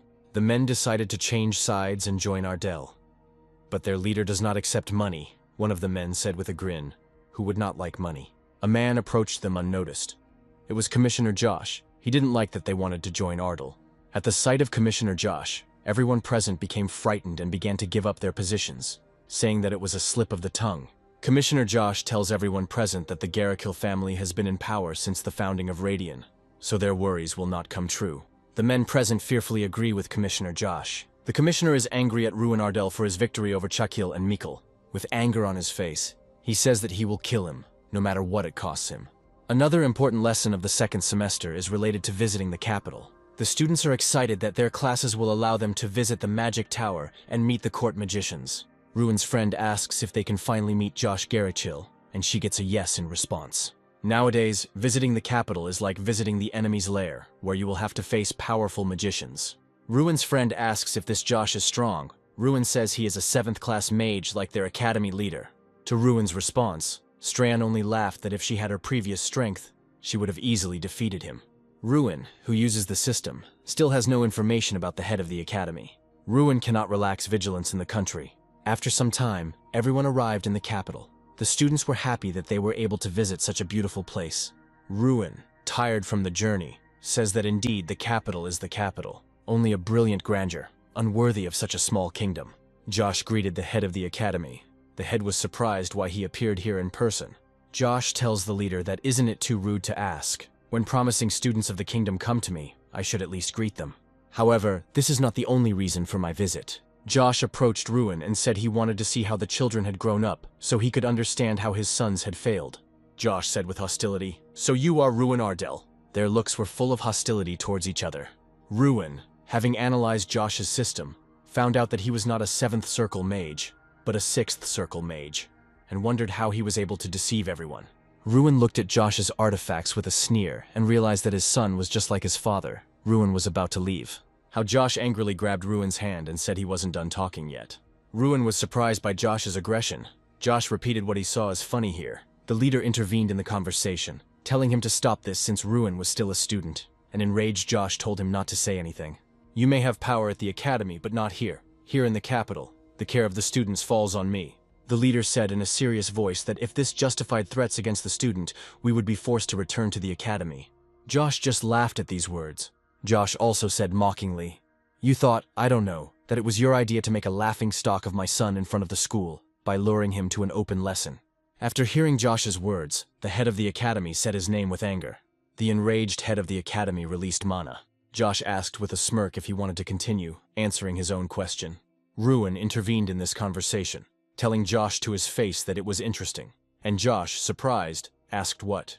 Ruin was intrigued. The magician wore so many rings. Chairman Josh looked like he'd been found out. The magician waved it off, saying that he simply loved jewelry. Josh Garichel arrogantly announced that he was now in charge of all away activities. The chairman said goodbye irritably and left. Plans to leave the capital were far from what was planned. The person in charge of the trip, Josh, disappeared without a trace, and the tour was conducted by the senior magician. The atmosphere, despite the changes, remained good.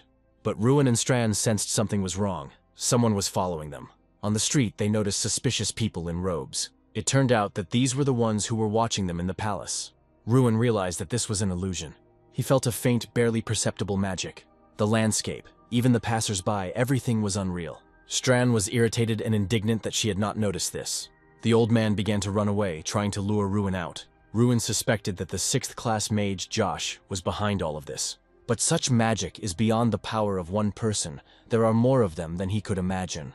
Josh Garichel could join the fight against him. Ruin realized that he now had a chance to win. He decided to go out to the enemy. Mr. Ardell said that this evening would be long. Josh was angrily indignant that so few people showed up to his meeting. He declared that today Ruin Ardell would meet its end. Josh was outraged that where there was usually not enough space, there were now only 4 people. Gritting his teeth in anger, he cursed the bastard Ruin, but he was sure that everyone would still regret it. The plan was ready to act. The task was completed. By midnight, they will take Dylan Ardell's head. According to their plan, the entire Ardell family must disappear. Bolvar Peyton must follow them as well. The victory over the eldest son of Garichel attracted the attention of the nobility. Lord Ardell ordered to be careful. The merchant, getting ready to go home, noticed Sir Bolvar. Sir Peyton asked if he had seen anyone suspicious. The merchant saw only 5 strange guests. Bolvar realized that these could be hired killers. The merchant advised to be careful. Bolvar immediately rushed to help. Hired assassins have invaded Ardell territory. They decided to wait for the Lord in the chambers, but Bolvar Peyton burst in on them. The killers realized that they had been exposed. They were glad that their goal came to them. Sir Peyton was determined. This turned out to be a fatal mistake for the mercenaries. With a furious blow of his spear, he threw them all back at once. The killer was perplexed, and then he realized that Bolvar was stronger than they thought. The defeated one, in horror, suspects who is in front of him. The 8-star knight continues to say that he has already reached the limit of technological development. Someone decides to try to attack the knight from behind with a sword, but the knight easily impales him on his own spear. Ruin, seeing this, is angry that they were not warned about the enemy's strength. The knight voices the boy's thoughts, finding out that Vengras Gagan was the customer. He lifts the guy by the throat and orders him to tell the boss to never set foot on Ardell's land again. The old man meets Ruin and the girl and is surprised by their courage to come out to him. He assumes that the guy decided to die with his companion. Ruin calmly replies that he has no intention of dying here. Many people in cloaks are already gathering around, and the old man replies that the world is not arranged that way. Ruin looks around at the people, counts them, and sees the preparation. Everyone stretches out their hands with fireballs. The old man continues to describe what kind of end awaits the guy. Everything around is burning, and the old man smirks that Ruin accepted his death so quietly. Suddenly, he sees Ruin and his friend standing still, unable to believe that they survived such an attack. The guy smiles and starts talking about the existence of certain creatures. These entities are immortal and can only be killed by defeating the contractor. The system gives out a unique skill, Chieftain's Will, where he is supported by Kunhan, the chieftain of the Heavenly Mountain. Ruin makes it clear that he is the contractor, and that there is an even more ancient entity behind him. Ryun sends Kunhan into battle, and realizes that this way he can win even without getting tired. Suddenly, the old man grabs Ruin by the leg and praises him for his strength. The old man's hand is enveloped in energy, and he says that he definitely won't survive this. Ruin sees that it is dark water magic created by the outcast warlocks. This spell will not leave the one it touches until it drains all the strength. Ruin didn't expect that they could go so far and was scared. The old man arrogantly says that since he witnessed dark magic, he will have to die. Even without this, killing Ruin was part of the plan. The old man mentions that Ruin's friend is no longer a hindrance either. Now they will be sent on their final journey together. The old man says that the boy's father and sister should be dead by now. To Ruin's shock, the old man smiles at the fact that the boy didn't know about this. He also asks why the guy went against the senior advisor. He tries to continue, but Ruin grabs the old man's face. The man is shocked, as he thought Ruin was under the influence of dark water. Ruin's fist is stained with blood. He calmly says that he doesn't care anymore. Ruin summons Kingram, who looms over the people, threatening that they shouldn't have done this. Ruin stands in the center, with an ogre towering behind him, and they say that the humans have brought this upon themselves. At that moment, only one thing was heard in Ruin's head. Just like Draca had once done, he wanted to kill them all. Kingram asks Ruin why he summoned him, and the guy orders to kill everyone. The giant rushes like a whirlwind, destroying everyone in its path. Mercilessly, the guy also participates, killing people. It no longer matters to him who exactly he kills. The girl rushes to the distraught guy and asks him to stop. One of the rivals says that Ruin is no different from them since he himself has always been a psycho. Ruin tries to break away from the girl in order to destroy this man. The girl brings Ruin to his senses and says that nothing has happened in Ardell yet. She screams that if the guy doesn't stop, he'll end up like Drac. After all, he was called the Destroyer of Worlds because he went mad with power and destroyed the entire world. Strahn reminded Ruin that he was not Draca. His destiny did not belong to Ruin. Ruin finally sobered up. He felt sorry that he made Strahn worry. Ruin turned to one of the attackers with the order to tell him everything he knew. The mage said that 5 of the assassins from the Myeongdan group, which does not include mages below the 6th level, have already arrived in Ardell. The killer's last words were that most likely Ruin's entire family was already dead. He was pierced by a spear thrown by someone and fell dead. Josh Garishil emerged from a dark alley. He was unhappy. His best men could not cope with Ruin. Ruin was angry that Josh Garishil dared to attack his family. Garishil hit Strana and Ruin with a blast of black magic, and they both fell to the ground, unable to withstand it. Ruin was furious. Another of his opponents turned out to be a black magician. If this was found out, the best outcome for Garishil would be the dungeon. Josh Garishil confidently stated that no one would know about it because Ruin would be dead. Ruin couldn't even move. Kingram's summoning had already ended. Behind Garishil, portals pentagrams appeared, from which dozens of copies began to fly out. He wanted to finish off Ruin once and for all. The hand waved, and the spears began to fly rapidly towards the Ruin and the country. Suddenly, a shield appeared in front of Ruin and the country, conjured by the head of the academy who appeared out of nowhere. Josh Garishil didn't expect to see him here. The leader used his power, and the illusory field, enchanted by Garishil's minions, began to disappear. It was created in order to hide the alleged murder. However, this field was useless against a mage as powerful as Tyrion Ignid. The field had a flaw. It would disappear when a higher-level mage cast a spell inside it. Garishil was mad. He spoke to Tyrion and said that the whole city would be destroyed if he tried to kill him. The only one who should suffer is Garishil. Tyrion had already put a barrier in place to keep the city from being harmed, and he was furious with Garishil not only for his dabbling in dark magic, but also for trying to harm his apprentice. For this, Tyrion himself passed sentence on Harryhild. Garishil tried with all his might to hurt Tyrion. Everything calmed down, and the country came to the conclusion that this was a crushing victory for the leader, because the gap between the two magicians was too big. Ruin agreed with her. This difference was of a completely different scale. The head of the academy stood over the defeated Josh Garishil, lying on the ground. The leader turned to Ruin and the country and asked if he was okay. The academy students, hearing the noise, began to look out of the hotel windows. Everyone saw the unsightly picture of Garishil lying on the ground, and the head of the academy standing over him. The sound of boots was heard.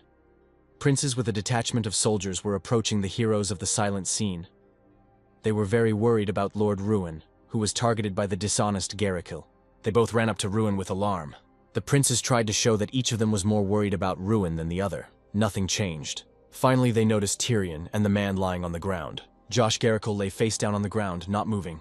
One of the princes shouted furiously that this would be immediately reported to his father and that Garishil would be arrested. The second prince agreed with his brother, adding that every member of the Garishil family would be punished. Ruin stopped the flow of their anger and asked for one request to be fulfilled. He wanted to make sure his sister and father were safe. Waiting for an answer about the state of his family dragged on for half a day. A very nervous half a day. Finally, the deputy captain of the Royal Knights reported the answer. Everyone was safe. Ruin's father already knew about the attack. Bolvar Payton successfully neutralized the mercenaries. Moreover, it was possible to find out the name of the one who organized the attack. Josh Garishil had accomplices. The one most involved was Vengrus Gagan. The princes, hearing of this, were disappointed at how rotten everything was in the kingdom, and they immediately decided to remove Sir Vangras and remove him from all his positions. The deputy captain was taken over his position. The question remained about the position of Garikil. Someone had to take the place of advisor and defender. One of the princes approached the head of the academy with a request for assistance, which surprised him and everyone standing nearby. Tyrion tried to refuse, but the prince insisted. The kingdom was in a difficult situation, and the help of reliable people would be very useful. The princes had long been trying to lure the head of the academy to the capital, showering him with gifts. But he refused every time, because he believed that a teacher had no place in politics. Now that the princes had made their request publicly, the disciples began to persuade the headman along with them. With a heavy sigh, the leader realized that it would be impossible to refuse. The only condition was that he would occupy the position temporarily until a candidate was found, and the princes were happy with even this decision. Jason and the crowd of academy students looked at the leader with admiration.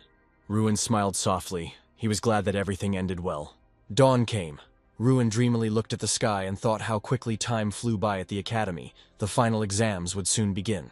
The trip to the capital did not end due to tragic events. It went according to the original schedule. Rumors have begun to circulate in the capital that Mikhail Garagil is leaving the academy shortly before completing his studies. Ruin and everyone else understood perfectly well what his departure was connected with. Mikhail's father, Josh Garagil, was placed in prison. The mages supporting him immediately fled. There were also rumors about Shakil. He fled to Ferna. The Garagil family lost support and power. The Ardell family celebrates triumph. Meanwhile, in Fern, two of the royal guards held back Shakil Garagil as he tried to get inside. Suddenly he rushes forward, breaking free from the guard's grip, and he falls to his knees before the crown prince of the kingdom, asking for forgiveness for the uninvited visit. The crown prince stands up straight, looking down on the visitor, dressed in a perfectly fitting uniform. Shakil is nervous. With a trembling voice he asks to forgive him. He did not want to show disrespect. The crown prince stops this stream of nervous rumbling, asks what Shakil wants, to which he replies that he and 40 other representatives of his house are seeking refuge. Shakil mumbles something about how they are ready to serve for the good of the crown prince and the kingdom. But the crown prince is not stupid. He understands that there is another, much more serious reason. The crown prince asks about the crime. Shakil is perplexed. The prince understands that such an influential family as the Garahilds would not seek refuge with him just like that. The royal family would not turn its back on such a noble family for such a banal reason as an assassination attempt. So the crown prince wants to know who the assassination attempt was made on. Shakil hesitates to answer. The crown prince says that giving refuge to the Garikil family would be against justice. The prince sees no reason to provide shelter. Shakil is scared to death. His only hope is fading. The crown prince turns to leave, throwing over his shoulder that he will not arrest Shakil. Shakil can't let him go, so he names Ruin Ardell as the person he attempted to assassinate, and the crown prince's face lights up with interest. The prince asks the name again. Shakil confirms that it is the same Ruin Ardell. The crown prince is interested in what Shakil said. He wants to know the details. With false friendliness, the prince offers Shakil a cup of tea. 3 months had passed since the events in the capital. The new year had arrived, and the academy was covered in snow. The academy grounds were full of people. Nobles came here from all over the kingdom, and there was a reason for this: the final exam. Graduates demonstrate their skills by passing tests, which allows them to prove themselves to nobles who may offer them work. Today was the day of the exam. Ruin, Strana, and Jason were sitting on a bench in the yard. Ruin thought about how quickly time had flown by.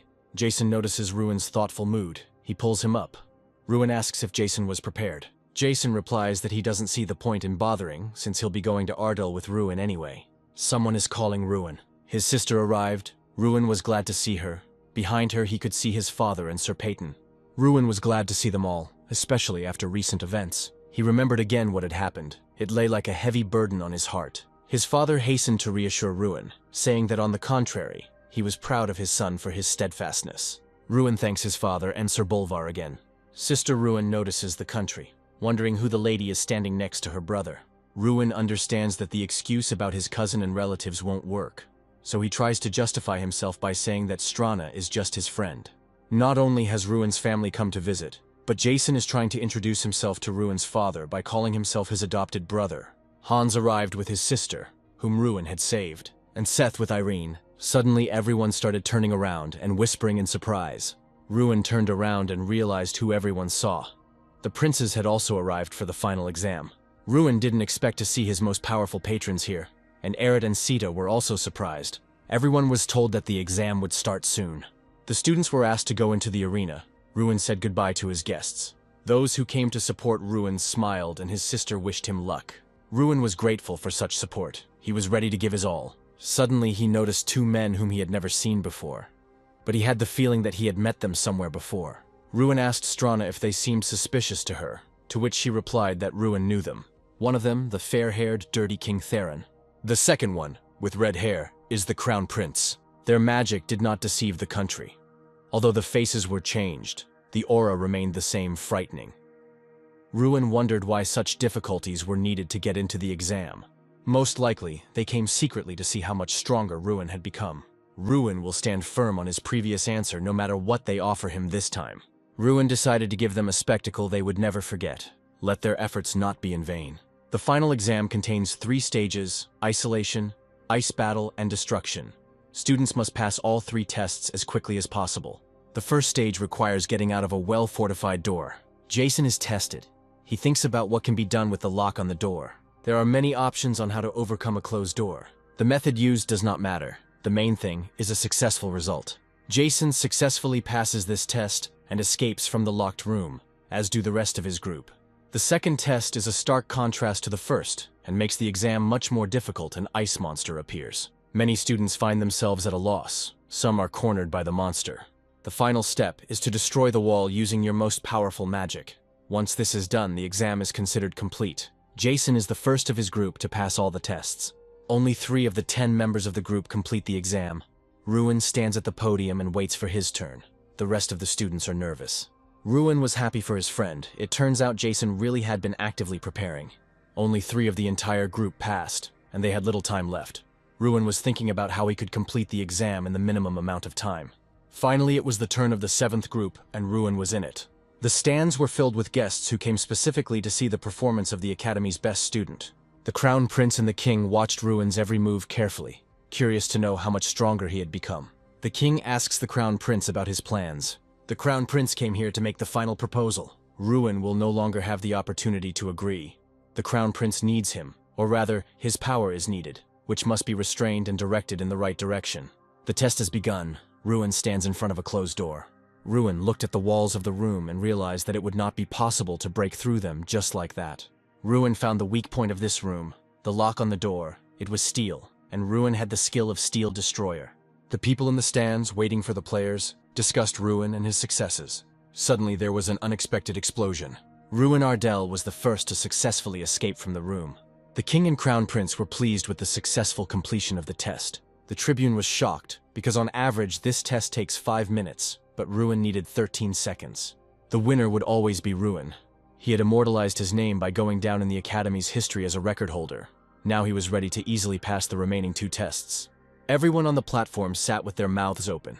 Everyone except the King and the Crown Prince, who were closely watching Ruin's every move. The King thought that ever since Ruina had chosen Kunhan's tooth, he had realized that this was no ordinary youth, but the speed at which his strength had grown was still astonishing. Meanwhile, Ruin had already successfully passed the second test. He runs through the ice zone with a fireball. The monsters don't even dare to approach him. The King was gloomy, and the Crown Prince was amused by the fact that they had no idea how strong Ruin was. The King had seen enough. He was convinced of everything he wanted. Ruin began the third test and was already running towards the wall. The King was amazed by the energy that surrounded Ruin. His aura was incredible. Ruin runs with a serious look, surrounded by blue magical energy. Magic technique, a cry of mourning for the dead, a funeral knell. 2 minutes and 57 seconds sounded in the minds of the observers. The announcer announces the rapid completion of Ruin's training. The white-haired man is shocked by the boy's capabilities. White-haired sees Ruin as a threat to his position. However, the team greets Ruin with joyful cries. The younger brother and his companions scream with pride. Ruin enthusiastically accepts the cries of pride. The guy is shocked when he remembers his past, where he was not recognized. Jason suddenly appears, coming to congratulate his friend on his victory. Jason is shocked to hear the protagonist's rapid level up. A friend enthusiastically reminds me of some need. A party, where would it be without it? Amid the enthusiastic drunken shouts, 2 people are seen who are unhappy with the celebration. Ruin looks back nostalgically on the party. A previously dissatisfied friend suddenly asks for more drinks. The senior came to see the graduate.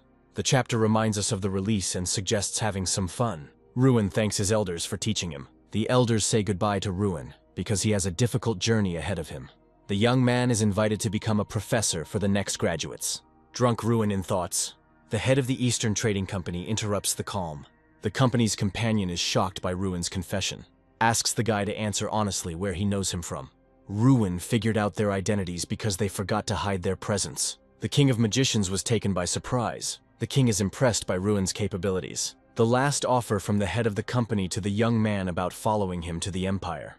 Refusal will not be accepted, and yet Ruin refuses. The head warns about the destruction of what he cannot obtain. There is a sense of doubt in the leader's actions. The reason is that the Crown Prince will not sink to such a depth. The Crown Prince tries to ridicule the hero's simplicity. Ruin responded to the ridicule with his status as a student. The chief is offended by such an impudent answer. The leader retreats, but leaves behind an unpleasant warning. Ruin tensely watches the retreating heads. Jason is right there, running to take his friend back to the party. Ruin is back. The celebration continues, but the tension has not gone away. A guy's happy face. Hangovers do not spare even high-level heroes. Irene came to take care of Ruin. The hangover has caught up with everyone. Irene asks with a grin if Ruin remembers. The guy remembers in shock. The dragon's kiss was slipped into Ruin's drink by Jason. The heavily drunk friends, together with Ruin, say that they will go to Ardell. A shocked Ruin asks again where they are going. Irene was already there, a nice place. Ruin digests the information he received. He says he will be glad to see Irene at any time. The reason for Irene to go to Ardell is not at all the desire to win.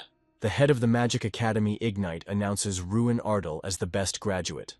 Ruin comes out to the academy students. The head of the academy, patting him on the shoulder, advises him to speak from the heart. Ruin is nervous. Many students look at him, waiting for his speech to begin. Ruin reassures himself that he will not forget what he wanted to convey. He tells how he won a great festival after preparing for it for only a year. Ruin suffered for 5 years without releasing mana. People looked at him with disapproval, wondering why he stayed at the academy at all. But he didn't let go of his hand. Only with the help of magic could he protect himself and the people he loved. Ruin did not give up. He fought to the last. Ruin defeated his opponent with a fiery whip during the duel. The students were delighted with his story. Ruin says that even if you fall, get up and move forward. The students of the academy were inspired by his speech. Ruin thanks his students for their hard work. Ruin really liked Ruin's speech. She asks if his friends will head to Ardell immediately. Ruin tells her about how the night went, and that immediately after graduation, they decided to go to Ardell all together. In addition, another 3,000 soldiers will join them. Such support was provided by the princes for the subjugation of the southern territories. Ruina asks if he intends to remain in Ardell after the conquest of the territories is completed. He thought about traveling, but for now he wants to focus only on capturing territories. They examine the area on an interactive map. Ruin has a couple of ideas, but he needs to be well prepared. It concerns Ruin's friend. One of the knights arranges a duel with a knight in training, Hans. Hans had only recently taken his knight's oath. The fight began quickly and swiftly. The crowd shouts that the knight is pushing himself too hard against the newcomer. The question arose as to what the reason for sparring was. They got bored while cleaning. But there was a very interested young man. Sir Bolvar came to watch this duel. After all, he too could not miss such a fascinating spectacle. All the knights who watched the duel were recognized by Lord Bolvar. Attracted by the fight, he concludes that the fighters are skilled. Sir Bolvar notices that Ruin's friend is participating in the sparring. He is impressed by Hans's skills. Hans fought against the Golden Knight, who was considered elite in the kingdom. The Golden Knight knocks the sword out of Hans's hands. Hans is certainly talented, but he lost this fight. Ruin asks Sir Bolvar to teach Hans a couple of moves. If Bolvar trains Hans, it will benefit the Ardell territory. Bolvar does not refuse to teach the young man. He suggests asking him himself if he wants to study. Bolvar says that unlike teaching the young master how to wield a sword, he is more strict about training knights. The knights are perplexed by what they see. Hans is undergoing training, carrying a large bag on his back. Bolvar asks if it's hard and gets the answer, no. Those who watch this training are still in shock. Ruin feels sorry for Hans. Hans is happy that Bolvar will be training him.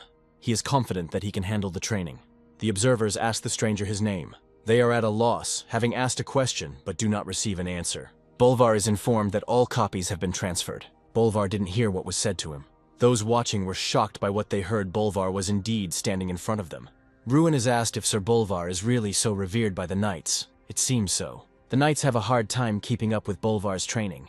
Ruin wants to ask Bolvar a question. Ruin asks if these training methods will help the knights. The training method is not the best if done incorrectly. You can get serious illnesses. Ruin asks why this training is then. Bolvar smirks and replies that he wants to toughen up the students. After Bolvar's answer, everyone present was in shock. A day later, they finally arrived at the Chinhung Plain. It is located south of the southern mountains and was once part of Ardell. But after its capture, Mud People became rulers. Because of their rapid reproduction, it is also called the Crimson Plain. There appear to be over 10,000 Mud People on the plain. Ruin is asked what our plan is. There was an idea to break through the canyon, but it won't work. They will fall on us from the cliffs. What if we send Bolvar to the front lines? This idea is also bad. Mud People are not so easy to destroy with normal attacks. Now, seeing the plain in its entirety, Ruin understands why all previous conquests were unsuccessful. Ruin asks what we should do then. Maybe we can find a way to deal with them. One of the knight captains claims that there is only one way to break through head-on. If they doubt, they will definitely not win. The captain is told that this plan will involve a large number of deaths. When we received support, didn't we plan to attack with a group of 300 people? The captain does not understand why the decision is being delayed if they have large forces at their disposal. It's all because it's not about the quantity, but about the terrain. You can't pass through the canyon calmly. We don't need to cross the canyon but to lure out the enemy. Ruin asks the captain if this is a good idea. The captain doesn't understand him. Ruin replies, "Didn't they just give us the correct answer? We will launch an attack from the cliff tops surrounding the canyon." The captain is at a loss as to how they will climb the rocks. Ruin says that a couple of mages is enough. The captain praises this decision, but still does not understand how a mage will get to the top. Ruin points to his comrade who is able to climb to the top without magic. His friend is in complete shock. Ruin says he can do it. He says with a grin that he will throw it there. He is completely shocked by Ruin's idea. The conquest of the territory has begun. Ruin and his friends rode behind the column. The final discussion of the action plan took place. Jason Damon looked ridiculous wrapped in fabric and rope, but Ruin said he was cool. The knights laughed at Jason too. Jason didn't understand what his friend was getting at. Ruin sarcastically said that it was a shame because Jason could have become a star. Jason enthusiastically agreed, asking to be entrusted with the job. They set about the plan.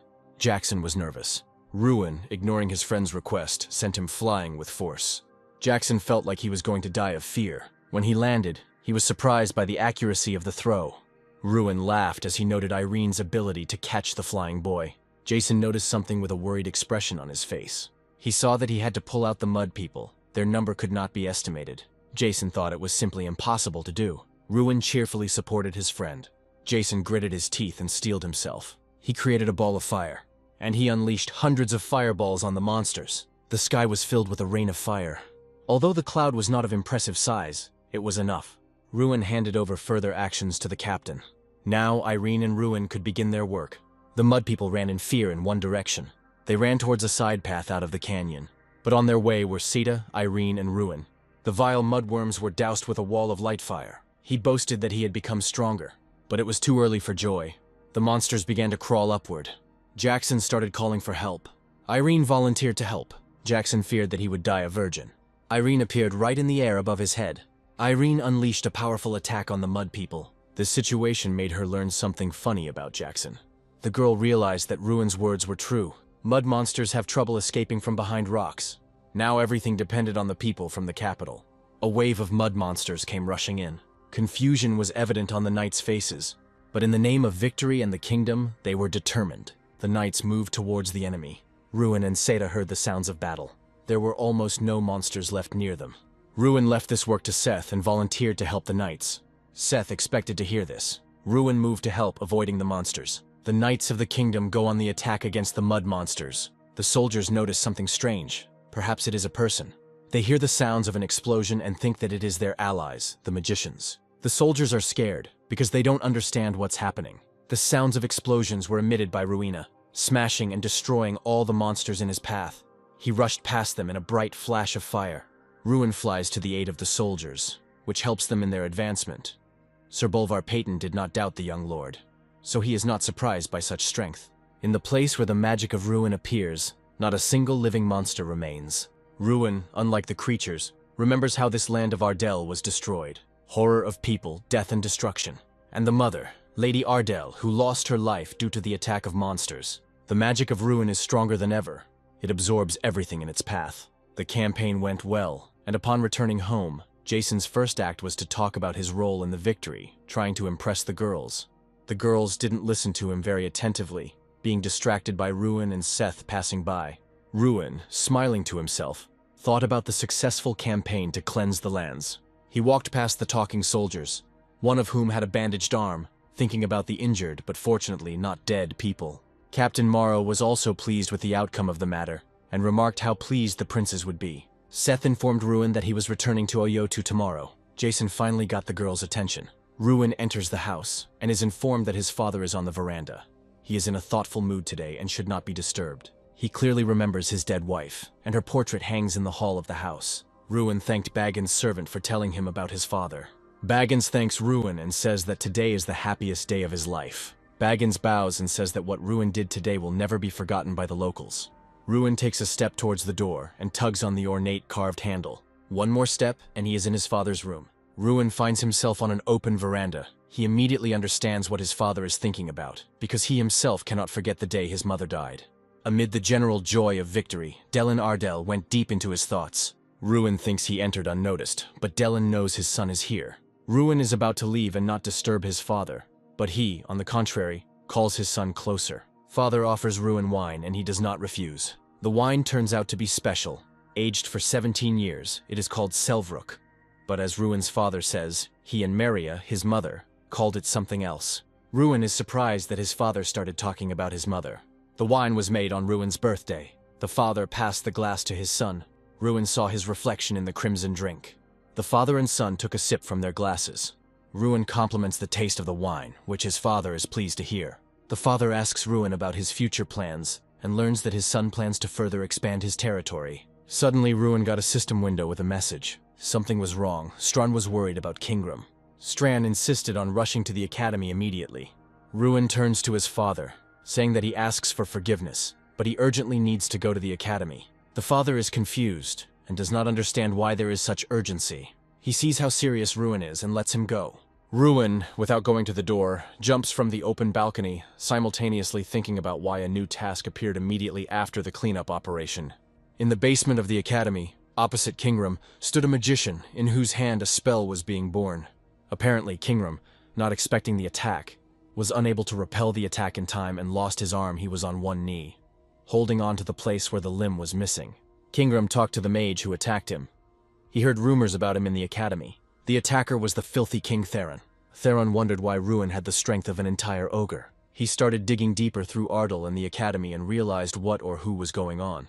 Kingram and his help were to blame for everything. Someone enters the hall where Theron and Kingram are standing. The king turns to look at the person entering. Tyrion Ignite, fuming at the intruder, entered the basement. Ignite tries to awaken conscience or reason in Theron by reminding him of the consequences of this treacherous invasion. But Theron does not care about them. Theron tells Tyrion that he is here because of Ruin, whose growing power could threaten his position. Theron has found a way to stop Ruin Ardell. It will destroy all the milestones of his power development and deprive him of all advantages. Another man burst into the hall with a wild cry. Ruin and Strana, not expecting to see the king and the head of the academy here, stood in bewilderment. Theron was pleased with this outcome of the event. He smiled evilly. Because he would not have to look for his victim, she herself came to him. However, Ruin's sudden appearance, or rather the fact that he knew so quickly that something was wrong, angered Theron, his magic enveloping the basement. Theron was fully prepared to deliver the final blow to Ruin, his eyes burning with red flames. The head of the academy conjures a green shield with magical runes. He shouts at Ruin to leave, because he understands that Theron is too strong. He's not someone Ruin can handle. Suddenly, with one blast of magic, Tyrion Ignith was thrown aside, and no one separated Ruin and Theron anymore. Theron's fiery blast of magic was about to hit Ruin, but then Kingram spoke up. Theron was struck by a flash of light, created by all the artifacts stored below, and thrown away from the ruin. Theron was defeated and expelled from the academy. Ruin, sitting on the floor, having lost his balance from the blow of magic, and Strana, standing next to him, looked at the wounded Kingram in bewilderment. Kingram, looking at his unharmed hand, admitted with annoyance that he and the power of all the artifacts were only enough to drive out Theron. He was upset that he had put Ruin in danger and was unable to defeat Theron. The head of the academy emerged from the rubble of the building unharmed. He had the same question for Ruin as Theron had earlier. How Ruin knew that something had happened at the academy. Why he was able to arrive there so quickly. This same question worried Kingram. Ruin became nervous. He hoped that they would believe him, because his story could sound crazy. Ruin explained everything, and the head of the academy finally put together the missing pieces. Tyrion assumed that Theron did not know about the full power of Ruin, but he could not help but notice her growth, so he was afraid that Ruin would encroach on his place. Ruin understands the danger. The Dirty King has set his sights on him, but he doesn't have enough strength to defeat him yet. A notification about the completed task arrived on the system panel. The reward was the opportunity to destroy Kingram's oath. Long ago, Kingram lost to Freud Ignite, the predecessor of the head of the academy, and was bound to an artifact to serve the academy. Ruin asked Kingram about the destruction of the oath, to which the ogre asked in surprise how Ruin knew about this. To destroy the oath means to allow Kingram to return to his original form and leave this place. The Ruin artifact allows you to do this as a reward for completing a task. But there is one thing to destroy an oath. The consent of the one who gave it is required. The head of the academy, as the representative of the man who had taken the oath, made it clear that Ruin's will was his will too. Kingram's seated body was engulfed in a blue glow. Bright blue rays of magic emanated from him. The oath was broken. It was surprising. No one expected that the Ruin artifact could even destroy a contract. Kingram turned to Ruin. Ruin was in big trouble. Everyone knew that. He was not ready for a fight with the King of Magicians. Kingram said he knew a method that might help. But to do this, it was necessary to leave this place. The ogre straightened up to his full height, holding his severed hand. Kingram invited Ruin to come with him to Heavenly Mountain. Ruin didn't expect such an offer. A prison guard screams at the top of his lungs that the underground prison has been attacked and one of the prisoners has escaped. There was a gaping hole in the thick brick wall left by a shock spell. The ones who attacked the prison were mages. 7 people in black cloaks stood in the middle of the forest, and next to them was the escaped prisoner. His name was well known, Josh Garrickville. Garrickville thanked one of the black cloaks for saving him, for the fact that the unknown person saved him personally. The unknown person made it clear that it was not a matter of sympathy for Garrickville. The unknown man in the black cloak was the crown prince of the Shomerton Empire, Raynoch.